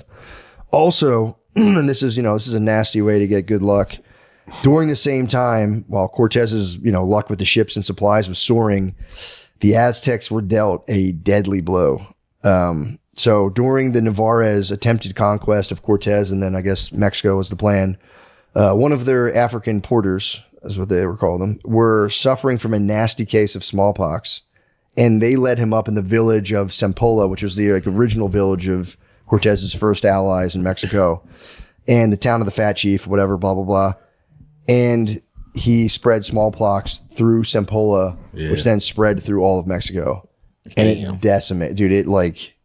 It went all the way to Tenochtitlan, and it just spread really quickly too, because a lot of just like the lifestyle among these people was like a lot of just communal, close quarter living, and also like they had no way to stop it. They like smallpox came through, and like they had no medicine to stop something like smallpox. And one of the ways they would kind of combat sicknesses, which they would do basically a steam room. So they would dig out these ditches and heat water up, and you do a communal steam bath. Yeah. The problem was with smallpox, it's airborne. So you have this like humid, wet air that everyone's sharing. And if smallpox, you're all just blistered and scabbed. Yes. So the water you get in the water and you're coughing. It spread through Tenochtitlan so fucking bad. Everything wrong. Dude, they really did. In less than 3 months, the virus devastated the Aztecs and all of the surrounding areas, killing up to, they say, half the population in certain areas and leaving many who survived permanently maimed. Cortez is lucky as fuck, dude. He got lucky, bro. He got the universe loves, bro. I mean, dude, one has to ask the question, maybe you shouldn't cut children's faces off. I mean, the Spaniards were far from perfect, but man. Yeah. So, I mean, then again, lining up, the whole village and murdering them. True. Tough. That's branding tough the stuff. women and kids. Tough stuff as well. But that's tough stuff. But wearing a child's face, I don't know, man. What's worse? I think wearing a child's face. Picture. There's like a certain logic to like taking out your enemies in a village. Again, it's very cold hearted and ruthless. But wearing a child's face and like dancing to a cheering crowd is. Goo goo gaga.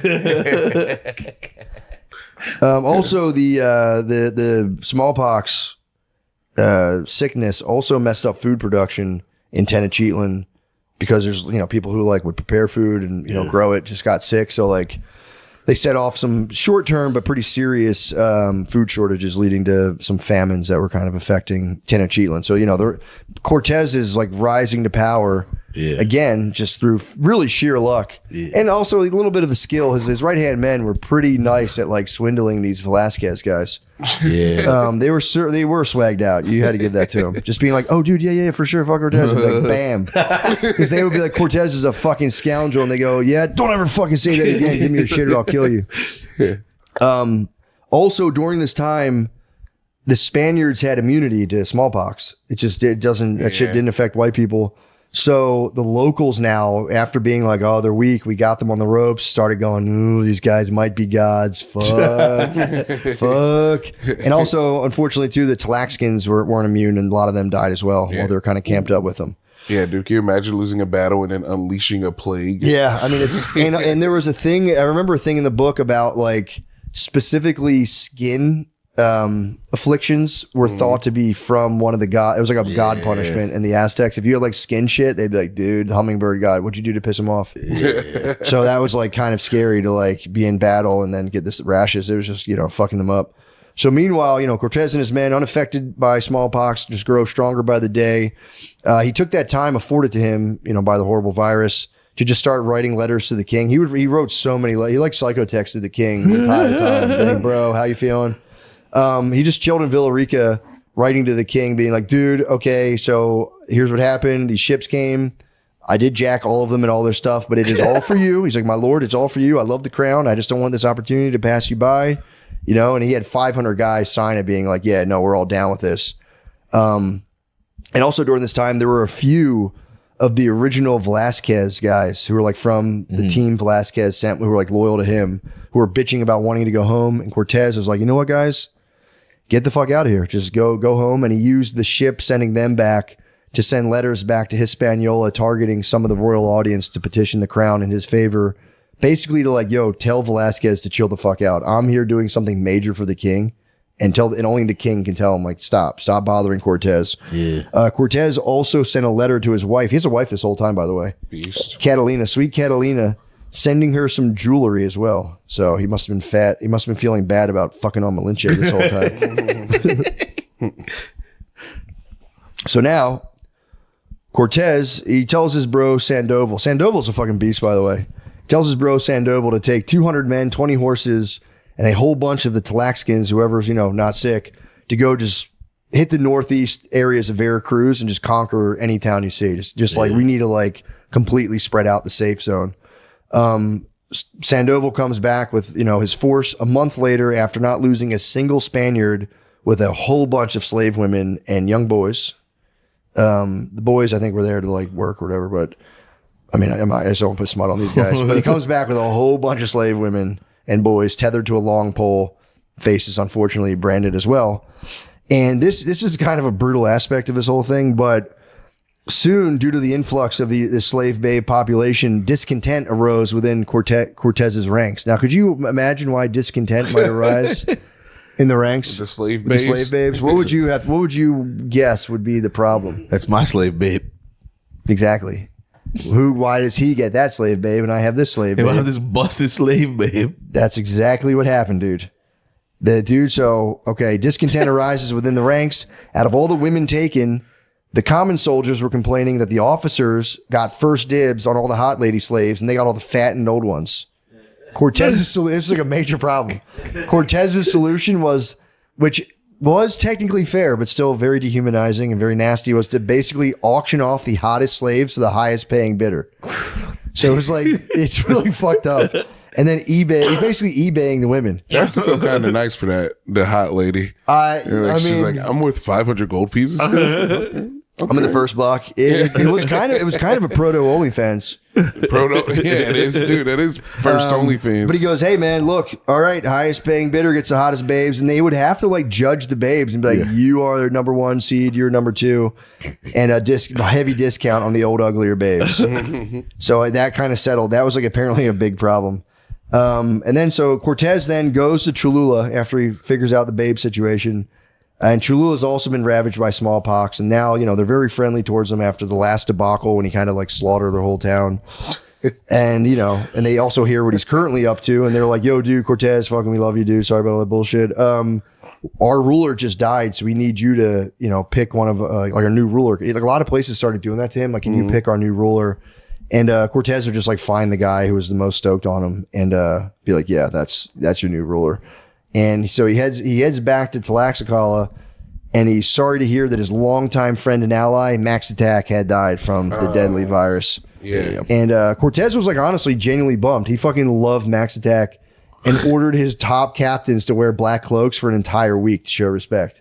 Which is kind of sick, dude. They had to just don the black for a whole week. And so now Cortés is asked again to select a new ruler, and Cortés picks Max Attack's oldest son, a 12-year-old boy, and then formally knights him, which was probably the first instance of a Mexican guy being formally knighted by the Spanish crown.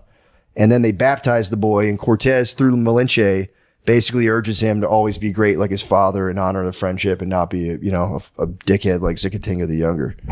Kind of like sub this Zicatinga. Yeah. He's like, yeah, like I don't know, there's some guys out here just like annoying and always trying to get salt off the edge. Just don't do that. Shit's lame. You're a Christian now, dude. He basically was like, you're a Christian man. Yeah. Don't, you gotta fucking get with the program. So with all this stuff out of the way, he does a little politicking. Cortés links up with Martin Lopez to see about his ships. And apparently he had taken, they commandeered all these ships back in Veracruz. He took one of the ships that was left in Veracruz, had it dismantled and carried piece by piece over the rugged terrain toward Tlaxcala and put back together so Martin could model his other ships off of that one, which is already like fucking kind of insane.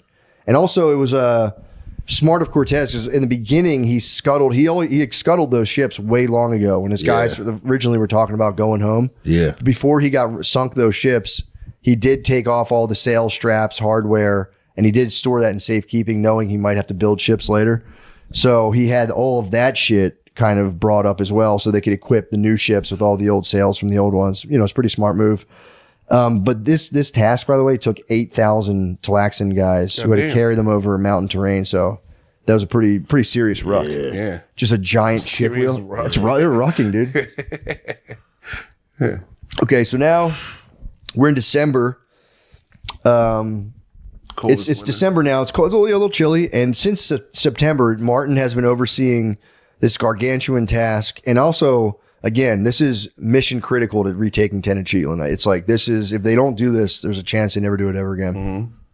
He's just been for several months gathering and fashioning giant planks of wood that once completed would be taken to a small river that would then, because they needed to keep this all away from Aztec eyes because they didn't want them to see what they were doing and try to like attack them and fuck up their shipbuilding. So they dug out a small river so that it was deep enough to build one of these boats to completion, test it to make sure it could float, and it worked. And then they would take it back apart. Yeah. And then, so that was like phase one. Or phase one was like completing the lumber, building the one boat, testing it on the river, taking it back apart. And then basically the plan was to move those boats further up along the Tlaxcan area near Lake Texcoco. Yeah. And then dig out a giant canal a mile away from Texcoco and put the ships in this canal that they would fill with water from the lake. Because the whole thing was if they built them on the side of a lake, the Aztecs could just swarm them with like 1 million war canoes and just launch fire arrows and burn the ships. So they had to do it in the open plains, basically. They had to do it like on land where they were buffered in the open plains. So if the Aztecs tried to fuck with them, they would just destroy them with their horses. Yeah. But the problem was they had to carry the wood fucking miles and miles and miles. It was actually kind of it was just an insane military scheme. Yeah. No one's ever done a naval operation kind of landlocked. Like it was the largest landlocked naval operation ever done. It was something that was like insane at the time. What about World War II? What about the nuclear bombs? Oh, you said at the time. Yeah, but in terms of like shipbuilding and transporting ships over land, apparently, I don't know. Yeah. I mean, you'd think now they just drive ship parts like it's fucking nothing. Yeah. But also, I think you can also now just build ships next to the water. Yeah. Like, I don't know if anyone had to build 13 giant warships on land ever. It was just like a fucking weird move. Yeah. Yeah. So like I said, that was the plan. It's like, all right, we're gonna test it here, then carry all the wood up closer to Texcoco. So they're going to have to take Texcoco. Yeah. And then fall back a little, like a mile back, dig a trench. We'll get more into it, but they had to dig a mile-long trench, 12 foot deep, which is, dude, it's insane to try to do that in like a timely fashion. How long was this building, unbuilding, like time frame? Building, unbuilding the ships? Like this whole thing? I think they had like a year or so. Okay. A couple years. I think they had a year maybe to do all of it. I'll check the time frame again, but it moved in like waves of months. Yeah, where like month after month after month. So again, like we said, it was kudos to Cortés. This was his original idea to be like, look, we're going to build ships on land, secretly carry them and just lumber, and then put them together real quick, dig in the canal, and just attack Tenochtitlan with a huge naval support. So, give credit where credit's due. Obviously, Brandon ladies' faces and auction them off to who's the hottest lady is not very nice. So. All right, so now we're actually we're in chapter 20, and make sure I'm right here. Sorry, Sean, just pause it one more time. All right, we're back. So now we're in chapter 17, Return to the Valley of Mexico, and while the shipbuilding phase was going on, the Aztecs were dealt another serious blow. Quetzalcoatl died, the Aztec emperor who filled in for Montezuma, died of smallpox, leaving them leaderless.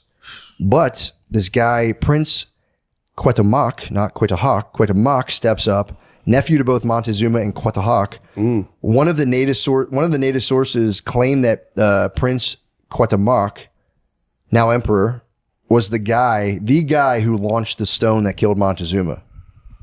So, some again, could be cap, but all sources agree that he was a fierce warrior who was completely tested on the battlefield and was like an absolute monster.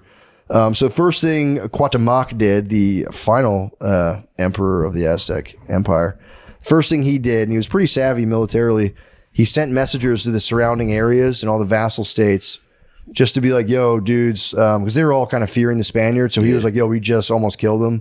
Join us and let's just like fuck these guys up once and for all. And they're like, if you join us, we're going to stop like asking for so many sacrifices. They're like, we'll lower your tribute. Yeah.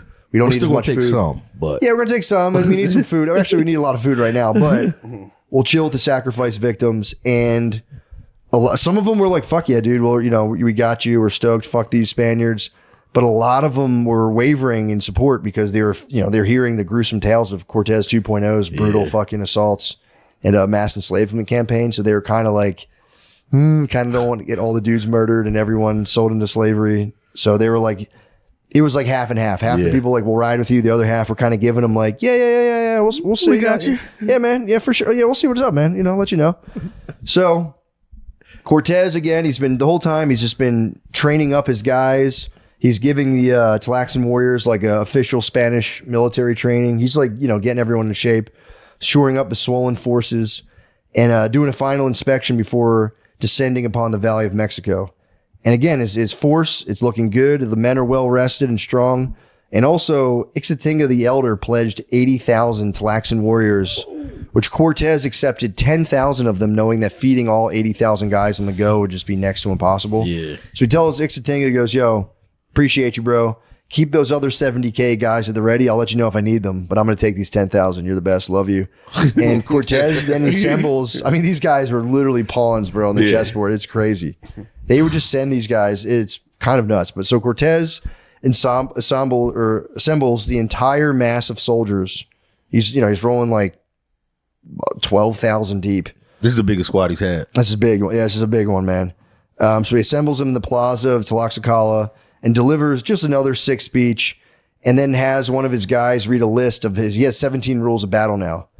Basically a list of commandments to be followed. And it was like, don't rape ladies. Like no fighting amongst yourselves, no raping ladies, no pillaging unless I say to, and also no gambling with the exception of card games, but only if I say that's cool. And apparently that was so he could just play cards in his tent with his boys. So he didn't want his soldiers playing cards because they probably get into fights. So he was like, no gambling. You guys can't gamble, but him and his boys would gamble pretty much all night. Oh. So that kind of sucks. Yeah, I mean, I get it from his perspective because it's like, you have 18-year-old Spanish guys in the 1500s and like you have guys, they probably would fight each other to the death if they like lose a game of dice or like they cheated, they would probably like kill each other. So the giant force sets off, lugging all the equipment and whatnot over these brutal mountain passes all the way into Aztec territory. And also like on the way there, they were like on the narrow passes, they would get nervous being like, fuck, like this, if the Aztecs fuck with us on narrow passes, this is where they kind of kick our ass. But nothing happened. And then on one of the roads they saw it was blocked with a bunch of tree branches that they were like, damn, these are freshly cut. They removed the branches and still proceeding with caution. They were like, all right, no ambushes. And then, we're not in the open plains, like, oh, fuck. Finally, they see Tenochtitlan in the distance, but in the plains, they could have attacked them on these like narrow winding trails. Yeah. These guys love standing in fields. So like did like the open plain blocking kind of like Texcoco, the whole Tenochtitlan, Texcoco, whatever, the Triple Alliance territories. Yeah. There's just a big force of Aztec soldiers, and Cortés just dispatches 20 cavalry with big spears lowered towards them and scatters them away. So finally, they camp in the village outside the Texcoco state. And the Texcoco was like a major power, like the second strongest compared to Tenochtitlan. So this was like this was no joke. So they're like, fuck, man, worried about a night attack. So Cortés, as always, has his men sleep in their armor, and he has like a watch erected along the perimeter. But to his relief, the only nighttime visitors were a small party led by the brother of the current Texcoco ruler, coming to let Cortés know that they didn't want any problems. Well, at least he personally didn't want any problems. And he goes, look, I'll help however I can because my brother's the king of Texcoco and it should have been me. Yeah. So this fucking guy, hating ass. For real. It's complete hater. This is complete hater energy. So he goes, dude, like, fuck my brother. Like, let me know what I want to do to help you. Cortés is like, all right, sick. Appreciate you. So Cortés wakes up that next day, marched toward Texcoco, hoping, like they'd be chill and submit. Again, he's always like a come in peace, chill out, just, submit, become vassals of the Spanish crown or I'll have to kill you. But the current ruler, this dude's brother, sent a party of people out saying, look, dude, I don't want any problems. I want nothing but peace and friendship. He goes, you guys can stay here. We'll feed your forces, whatever you need, whatever you have to spare, you can have it. And Cortés is like, thanks. But also like, remember when you guys attacked us a while ago and we lost a bunch of treasure? Like, if you guys really are our friends, pay us the treasure you guys took from us the night we lost it on La Noche Triste. Yeah. And the guy's like, yeah, we'll look into that real quick and we'll figure that out. So Cortés and his guys ride into Texcoco and they're freaked out because like this was like a bustling, metropolitan area. Totally, it's just completely deserted for the most part. There's like not a lot of people. And Cortés is like, they've seen this shit before and like, fuck, I think this is a trick. So Cortés orders the arrest of Texcoco's ruler, the guy's brother, but the dude had already took off along with the majority of the population. And then Cortés, realizing he'd fallen into a trap, goes on a rampage and just like breaks all of the shit in their temples and just lit a bunch of buildings on fire and also rounded up every remaining woman and child, branded them as slaves.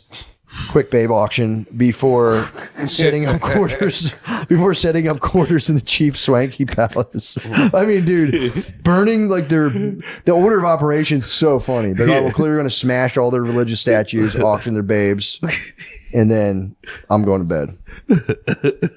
So Cortés now is like, all right, like I don't know, man. This is it's kind of weird, dude. Like we're deserted, but he's up in the chief swanky palace. So he's like, it's kind of sick, but also like, what the fuck do these guys have up on their sleeves?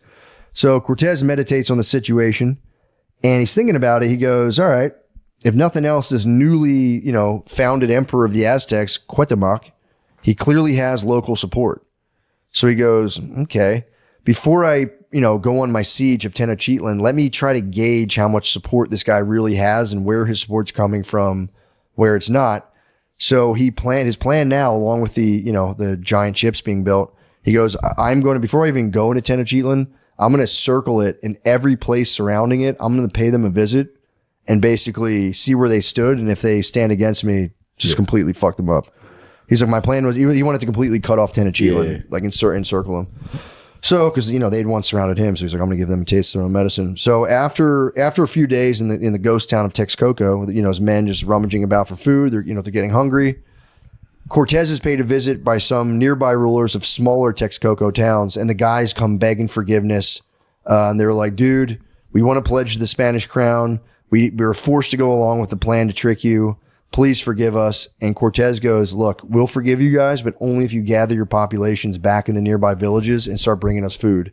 And they were like, deal. So they did that. And it was like, they like basically took over Texcoco without even killing anybody.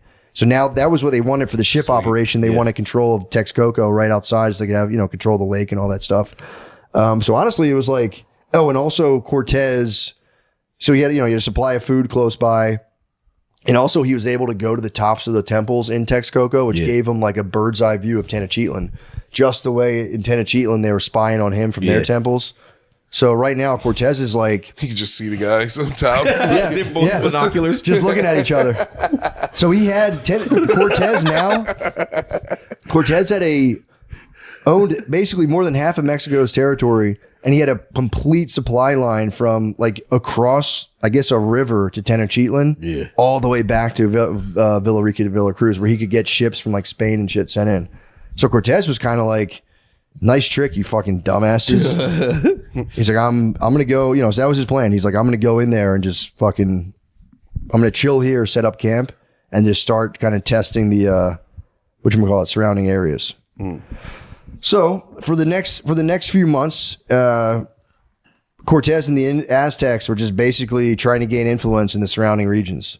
So Cuauhtémoc would find out Cortés made an ally and then try to steal them, and Cortés would do the same to Cuauhtémoc. They just went back and forth.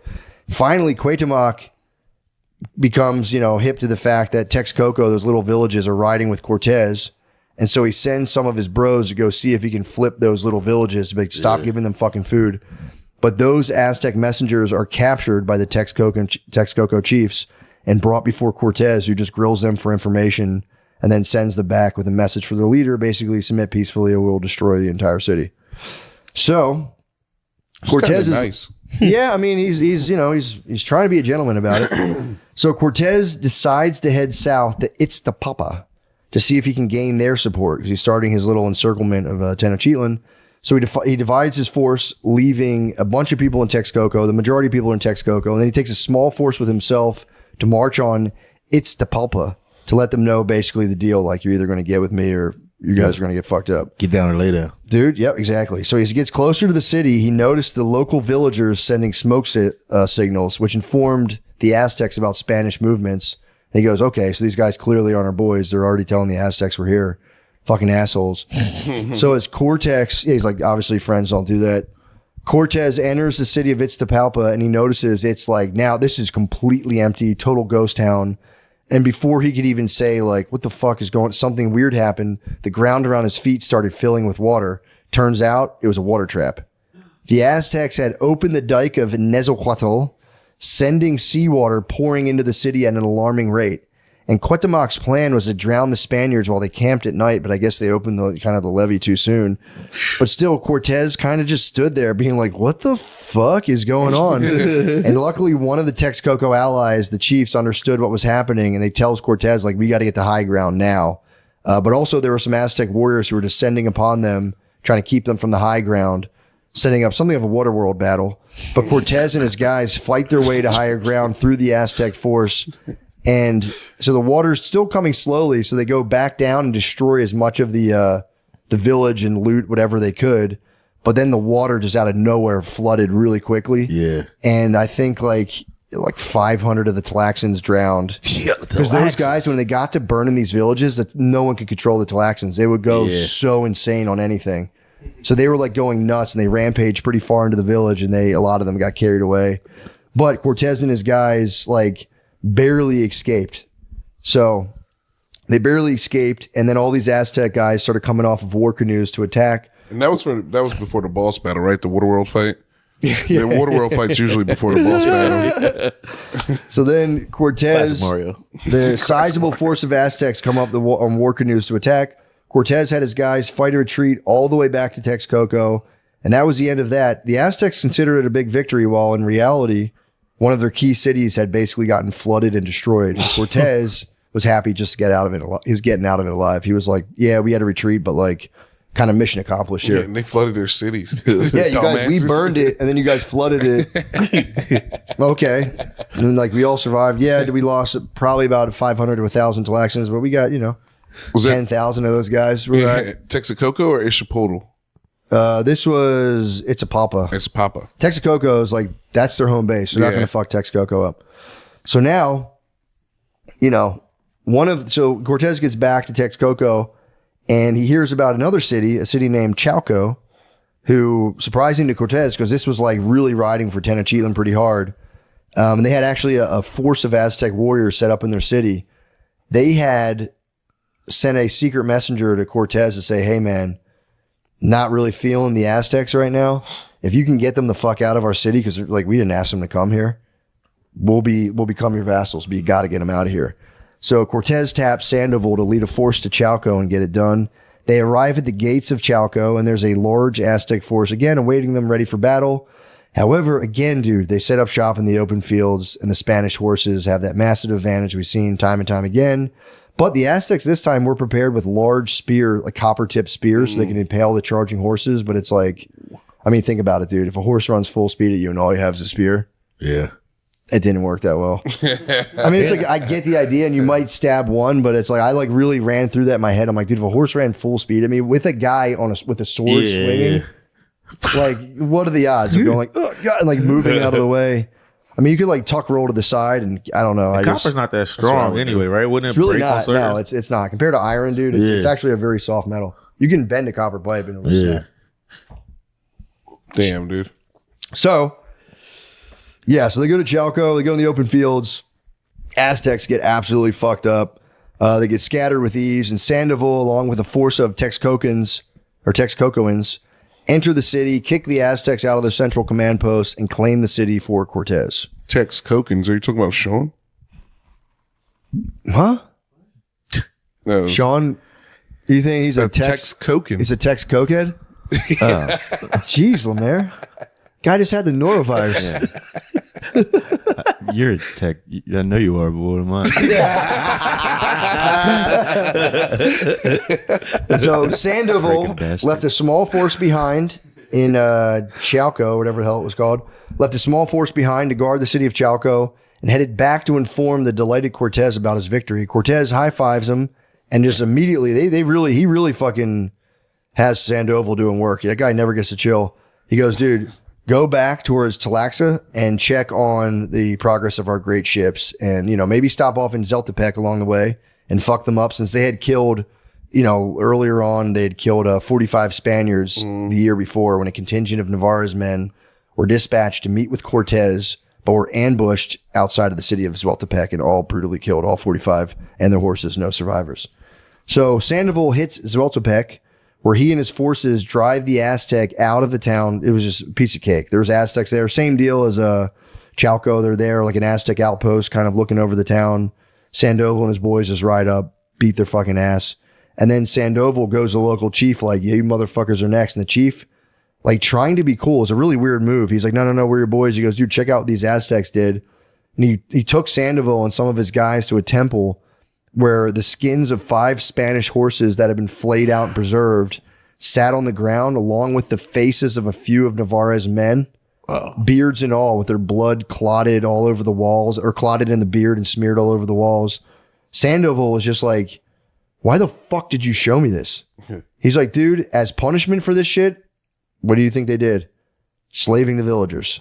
More slaves. So they took more slaves, but they did pardon the chief. They're like, look, if you submit to the Spanish crown and whatever this shit is with people's faces in this place, just don't do this ever again, and I'll leave you guys alone. They're like, all right, deal. Did they think they were going to think that was cool? I think they'd like, yo, check this out. Like, we're giving you the insight. Look what these guys fucking did. And it was probably these guys. They probably did it too. They like warned their bros' faces, and he was just like, what the fuck is wrong with it? And he's like, that's it. Slaves. I'm taking slaves. I wasn't going to take slaves. I was actually probably going to take slaves, but now I got a real now reason. I absolutely have to take fucking slaves.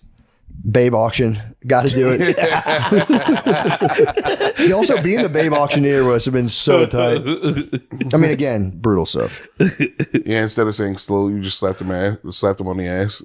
Sold. Yeah, I mean, Lemaire, I can almost guarantee you that happened. Also, no one talks about it, but Sandoval, so he heads back to Tlaxcala to see about these boats, and he must have had the most fucked up dreams for like a month after seeing like flayed faces sitting there with the beard still on, was really like, ugh. Crazy. So, They're Why good would at that. fall out?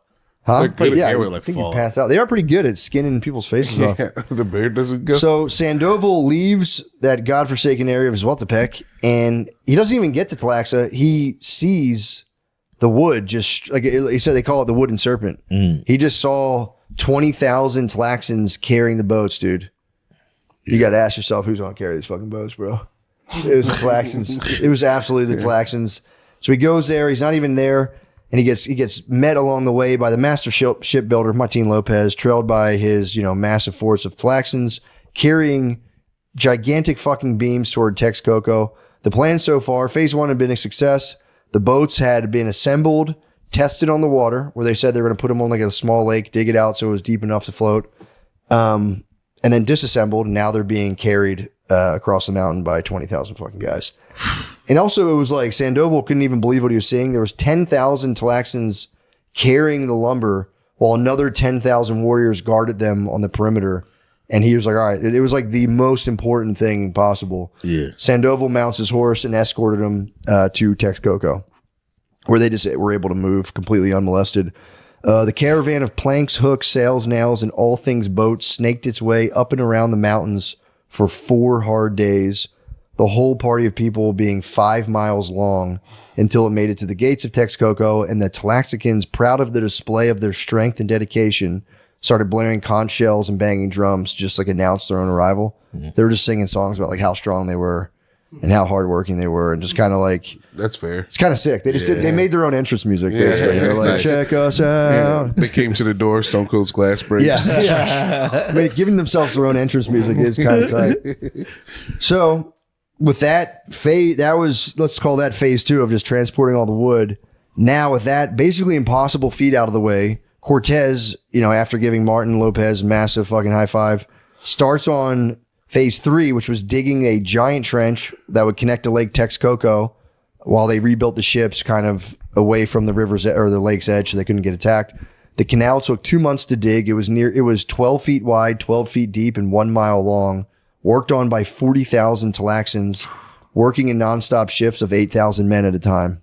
So that's really getting after it. And by now the Aztecs could kind of see what was up to, and they were just sending smoke signals all around. But they again, it was like with the open field surrounding them, there's nothing they could. They knew they could have brought 30,000 guys. There was nothing they could fucking do. To just be watching your enemy like finish their plan. And you're like, well, we just gotta wait. Yeah, they're going, and they had known what those ships were because they'd seen them. But I don't know if they really faced them in battle before. They only got to like see them shoot their cannons and shit, but they didn't have any concept of how to like fight those things.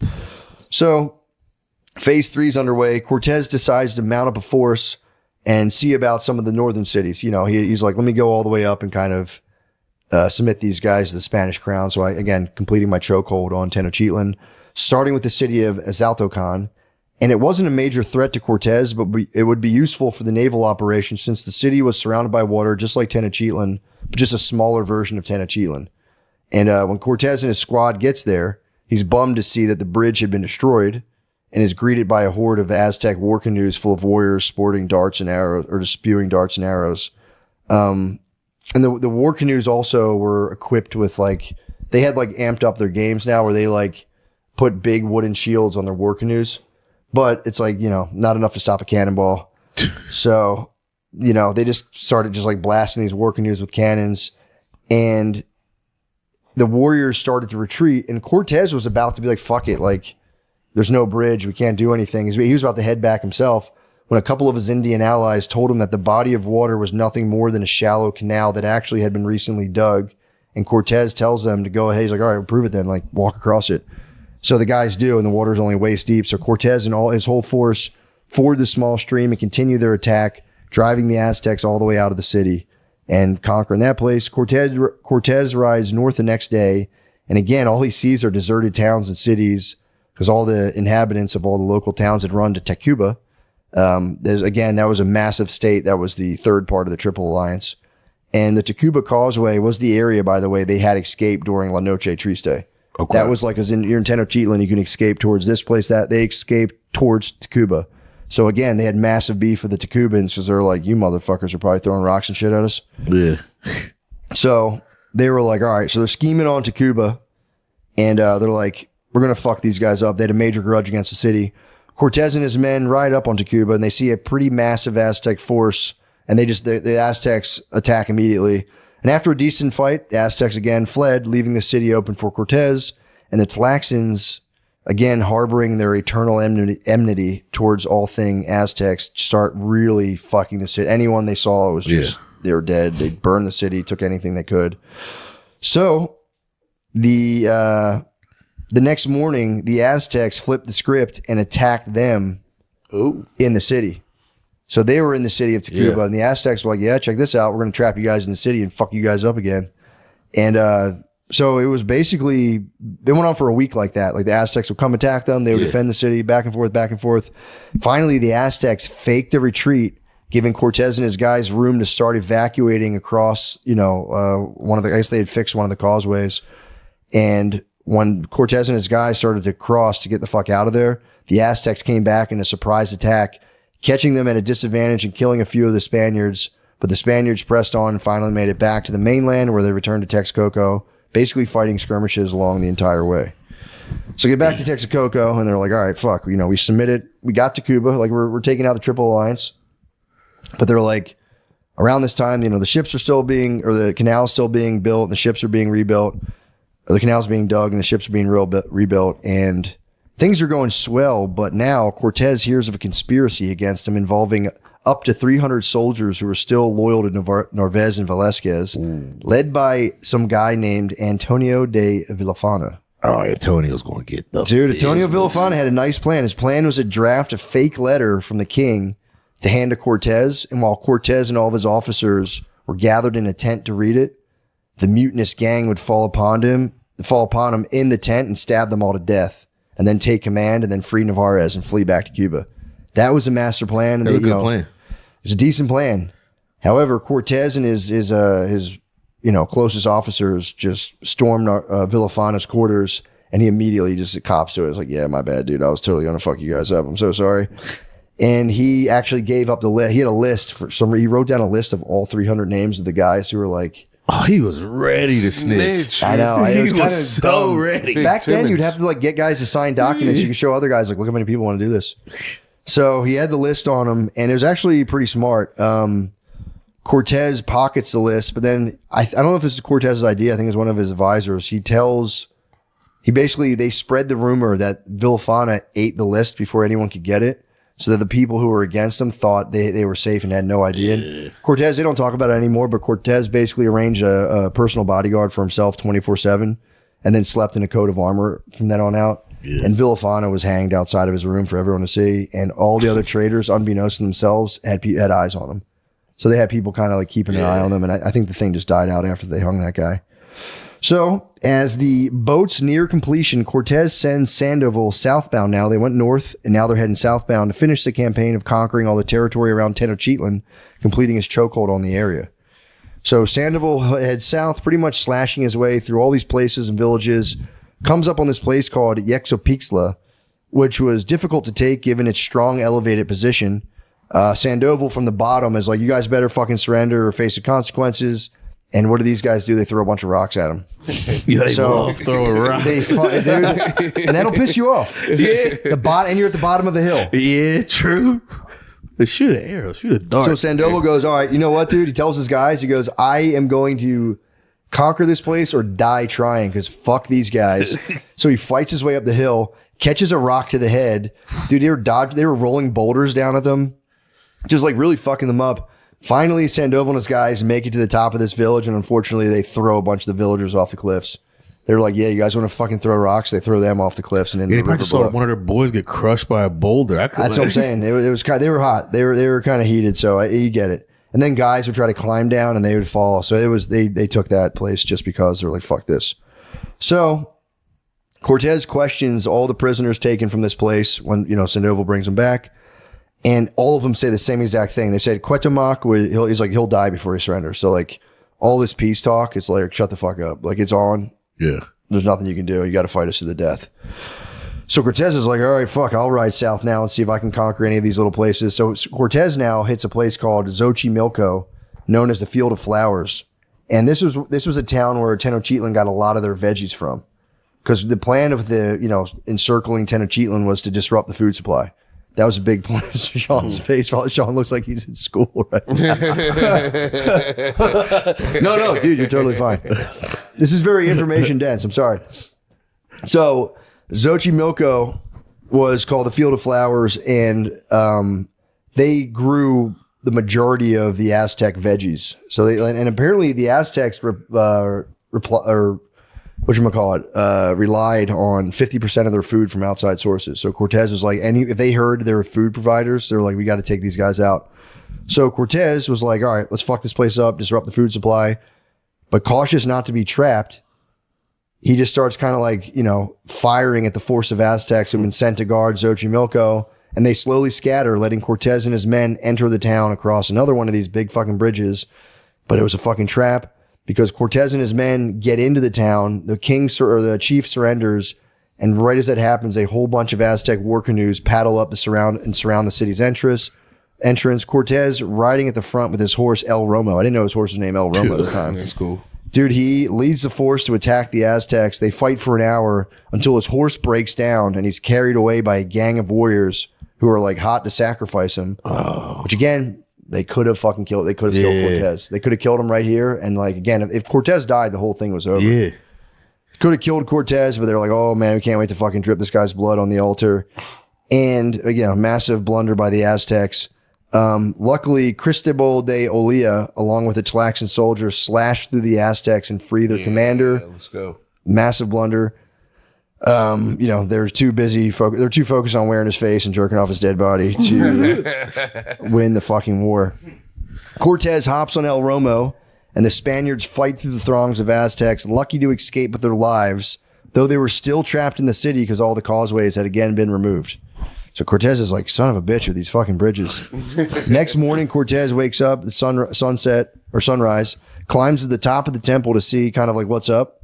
And he's just like, holy shit, there's literally 10,000 Aztecs clogging all the surrounding rivers heading this way to encircle the whole city and just, fucking kill us.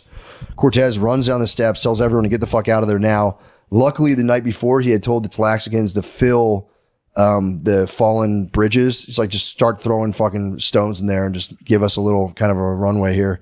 And they were able to accomplish it because they got the fuck out of it. I think they also had burned a lot of the city the night before, so they did destroy the place. Yeah. But they saw those Aztecs coming. They were like, fuck this. And they fucking just bounce out of there. So the Cortés and his company head back to Texcoco. Mission accomplished. Now, as Tenochtitlan had been pretty much completely encircled, the surrounding towns either destroyed or loyal to Cortés. And upon getting back to camp, Cortés was met with another little bit of good news. Another wave of reinforcements had been sent, and the ships were also completed. Oh, heck yeah. Yeah, pretty big stuff. Pretty big That stuff. was reinforcements from Spain. Yeah, they got and Hispaniola. So it was like it was like somewhere directly from Spain, someone from Hispaniola. So now we're in April 1521. Cortés has again completed the encirclement. Every major city state around Lake Texcoco was either conquered, allied, or destroyed. The 13 brigantines, as big warships, were fully assembled in Texcoco, fitted with cannons or sails. The 1 mile canal had been dug and was ready to go. So at this point, too, he's got, they say 900. I think he had 1,200 Spaniards before, but they're saying he had about 900 Spaniards, 100 plus horses. This is huge. 13 ships, and also 80 to 120,000 indigenous allies, Tlaxcans, Texcocoans, and Chalcans. So he holds the war council in Texcoco, and Cortés, he's like, all right, the next objective here is either the complete destruction of Tenochtitlan or like just make them submit. So like we're going to completely fuck this place up. So This is the big battle. this is the big battle. We're gearing up, guys. We're at the end. We're fucking here, dude. Their siege begins, man. This is May to early 1520. May to early June 1520. The first thing they do. So one of Tenochtitlan's. They talked about this way early on. I don't know if I mentioned it. It was in the book. All of their fresh water ran from one single aqueduct, and Cortés had learned about it a while back. So he goes, okay.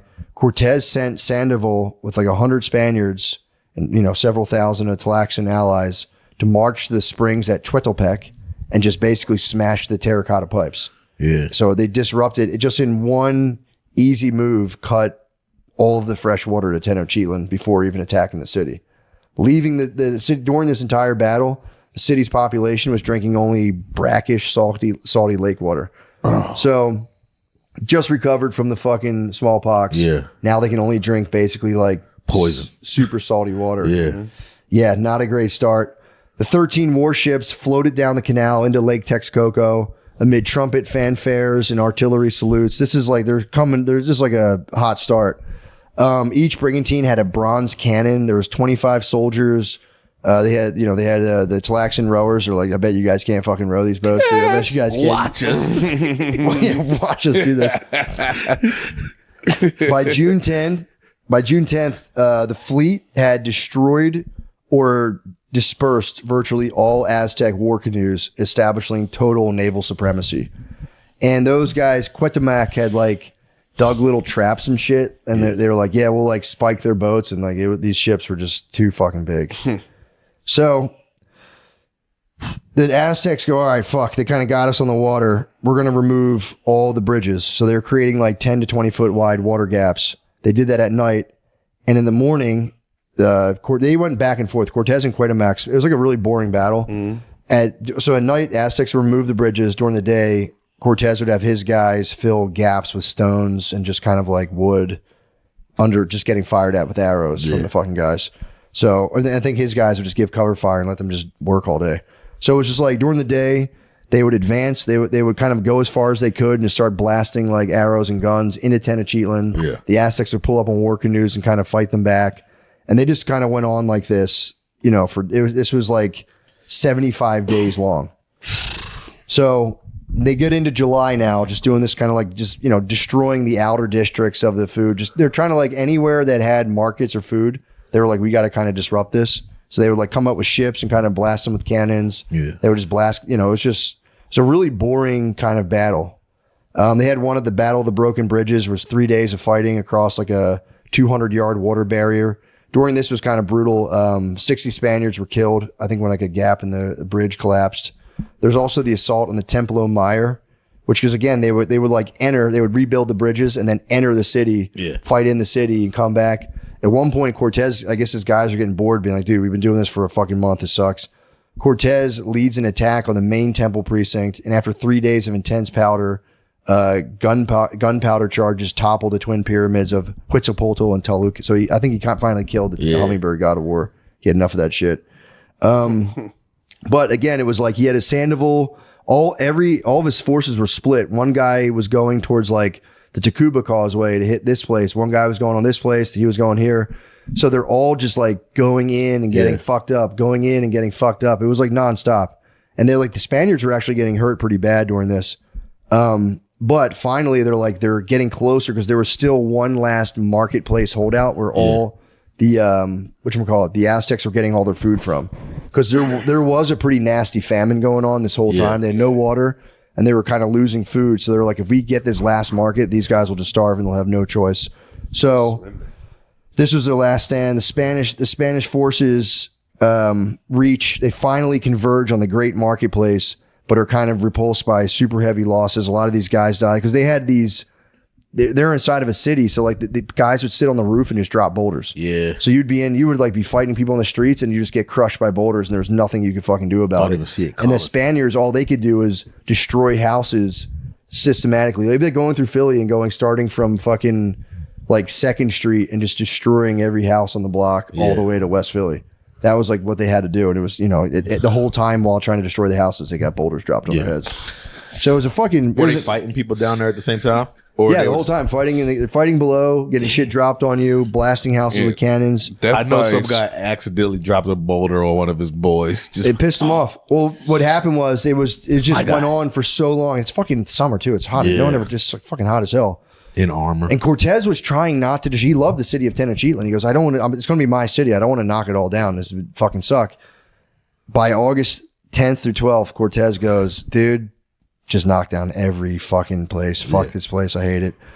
So they destroy the market. The Aztecs by this point are like starving. They're just like not even fighting anymore. They're just like hiding and kind of surviving and dropping rocks where they can. Midday, the 13th of August. Cuauhtémoc, his family and principal lords attempt to escape the city. Like Cortés wins. It's over. He's like destroyed basically almost every building in the place. The guys are starving to death. Cuauhtémoc is like, all right, we're out of here. He tries to escape in 50 royal canoes, but he was intercepted by one of the giant warships, Garcia Holguin's brigantine, which it was funny because another guy stepped in being like, yeah, that was my find. And then Cortés stepped over him and was like, yeah, that was my find. Actually, right? Because they had like military journals and Cortés was like, that's my credit. Give that to me. But he really stole it from somebody else. No, like one of the guys on the ship, the captains were the guys who actually intercepted him. And it was like, hey, write that down in the log that I was the one. And then his superior was like, actually say that I did that. And then Cortés eventually did it. But so they intercept Cuauhtémoc and Cuauhtémoc surrenders and is taken to Cortés, which is kind of funny because Cortés is like, bro, like, what the fuck, dude? Like, why'd you make me do that? And Cuauhtémoc goes, bro, my dagger's on my side. Fucking stab me, dude. Like, I'm not going to do this shit with you. Yeah. I lost. Kill me. Just fucking kill me. And Cortés was like, where's the gold? He's like, tell me where the fucking gold and the treasure is. And they started burning this guy's feet. I think they spent like a day or two, like blistering this guy's feet with like hot embers. Yeah. He was just like, fuck you guys. At one point, he was like, he was credited being like, do you think I like this? That was, I think it's one of his final words.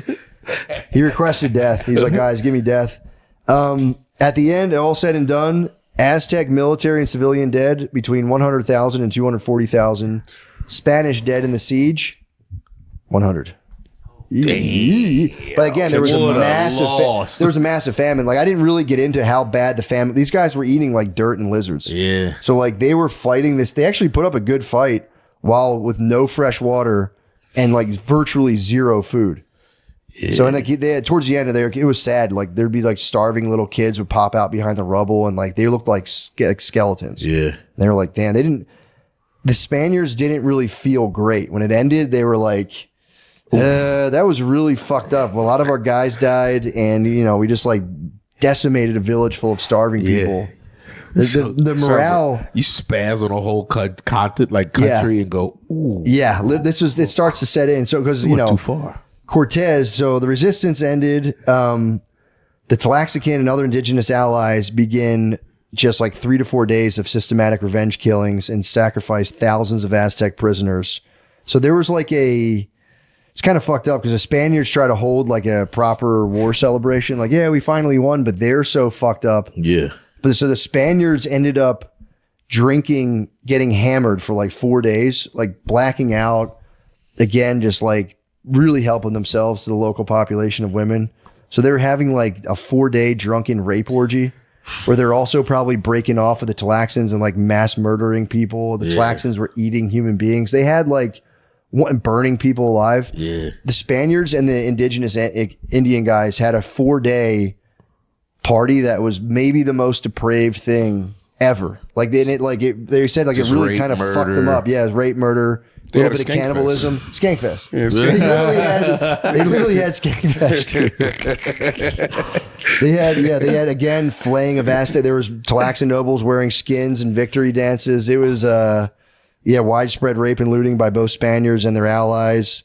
Spanish soldiers drunk on pulque and wine for days. I imagine one of the Tlaxcans pulling up to the after party wearing a skin coat, dude, like pulling up, dripped out, like feeling dripped out. Dude, and everybody's like, oh. pulling up to a mass Spanish rape orgy wearing someone else's skin, drunk, and being like, "What's up?" like, oh shit, bloop, it's here. Yeah, very, very brutal stuff. So after the 4 days, and it's funny, they talk about it in the book, everyone's kind of just like, eesh, that was not the way. We already felt kind of fucked up, and that really didn't help us at all. Yeah. After the 4-day bender, they're like, ugh. So they're just chilling. They're chilling. And they're like, did I fucking eat a guy? I'm like, oh my God. Fuck. The mission's over. And the worst part is there's not really any gold to be had. So these guys were completely led into it thinking they're going to become richer than they've ever been. And they just like, there's not much to go around. I mean, eventually he did end up doing a thing where he would promise, just like he got land for his help, you would just give people land where they could then mine their own gold or like, so he basically like divvied up land and slaves. Kind of, that was the deal. He's like, look, man, like, sorry, I don't have any treasure yet, but you can go mine your own resources and, you'll be good. Which I guess was kind of a come up for those guys. But, I'd rather have a treasure chest than have a fucking slave farm in Mexico. Go back home. Yeah, I don't want to go home. I have a family. Now I have a slave farm in Mexico. Speaking of families, so we talked about Sweet Catalina.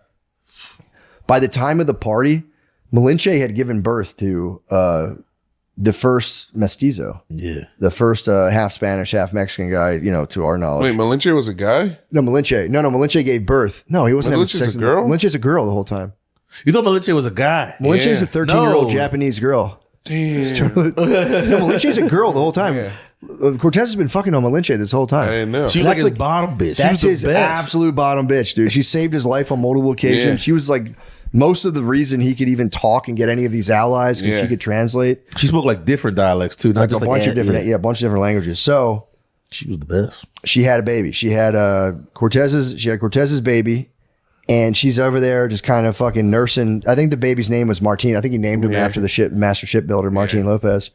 So she's nursing little Martin Cortés. I mean, Martin might have been gay. Martin Cortés? They might have been They might have been gay guys. Martez? I mean, I kind of imagine Martin as a bit of a sweet boy, like a slick back hair, kind of like, so these ships would be wonderful. So maybe, who knows? But he definitely knocked Malinche up, has a baby, and Catalina Suarez, his wife, rolls up unannounced. Ooh. Dude, that's crazy. Rolls up unannounced. I think sees the infant is going, this motherfucker. Dude, after the big party, they're all chilling in like an Aztec temple or an Aztec like palace. Catalina like starts screaming at Cortés. They go away into Cortés's bedroom. Catalina mysteriously dies that night and was found with a ton of neck bruises. And they said it was an allergic reaction. Cortés choked his fucking wife to death. Choked her to death. She came all the way there to the party, and he was like, "What the fuck are you doing here?" And he choked Catalina to death because he didn't want to get married to her. He was forced to marry her. Yeah. And then she came bitching at him about him having a kid with Malinche, and he was just like, "I just took over Mexico," and he choked his wife. One more surprising turn. Yeah. I mean, but it was after the orgy, dude. He did the fucking nonstop orgy. That's also the worst day. You're partying, and then all of a sudden, it'd be like us partying in Tokyo, and then all of a sudden, all our babes showed up. Like, how'd you fucking get here? And you imagine, it'd be like if you partied in Tokyo, and Tokyo was like, "Yo, dude, Tokyo's yours." Yeah. You guys roll. And like, wait, I have a baby now. You're like, what the fuck? Here's the key to the city. So, and that was his tale. He fucking took Mexico. Cortés also, like, he became famous. He was a famous guy, but he, after Mexico, he from 1530 to 1540s, he spent the next 10 years in a series of failed expeditions. He tried to take Honduras. It was a complete disaster. He explored Lower California and also Algiers. But like, he just, like, a bunch of guys died. Like Mexico, it was a one-hit wonder. Mexico was like a crazy amount of luck. All these other places, it was a fucking disaster. In 1540s, he returns to Spain seeking recognition, but everyone's kind of like, yeah, dude, you were kind of cool 10 years ago. But he had like washed up ex-quarterback energy. Yeah. So like he was like, he actually died kind of broke. He didn't have a lot of money, but he was the man though. Like if he roll up, he'll be like the people were like Cortés rules, but he wanted an audience with the royals, and they were like, dude, you're a fucking buccaneer. Like, you're a buccaneer. Thanks for Mexico. But you're a fucking psycho. Get out of here. So he never got the status he was seeking, but he was a legend, dude. Yeah. He was a local legend in the pub. So everyone was like, Cortés is the man, but, you know, again, his wife. Up, drink for free. Yeah, it's drink for free. Everyone, obviously, you probably could tell the sickest stories. Malinche, this is kind of where are they now? Malinche ended up dying 1529. She died kind of early. She died way before Cortés. Pedro de Alvarado, he conquers Guatemala and El Salvador. Nice. Yeah, and he dies 1451 in a war when he got crushed by a rolling horse. Ooh. Damn. Yeah, and then Mexico City was founded in 1522 on the ruins of Tenochtitlan. The lake is gradually drained in 1600 to 1900, and the modern city continues to subside because of the compressible lake bed. I don't know what that even means. That just was in the footnotes. But yeah, that's where we have Mexico City now today, and that is the tale of the conquistador, Hernán Cortés. He killed his wife at the end. I didn't see that. They just glossed over that in the book, and it's like, what? He killed his wife at the end of the party. Her pulling up like that is so seeing the kid being nursed. I could see her, and she probably said some. I mean, 1500 Spain. She probably said some like really racist shit to Malinche. Cortés was like, "Bro, you have no idea what this woman's done for me." But imagine I don't even like you. How surprised he was to see her pull up. Like that had to be like. That can't be fucking her all the way over here. It's been following on the heels of a drunken slave orgy. How long is it? It was like 3 years, 2 years, 4 years?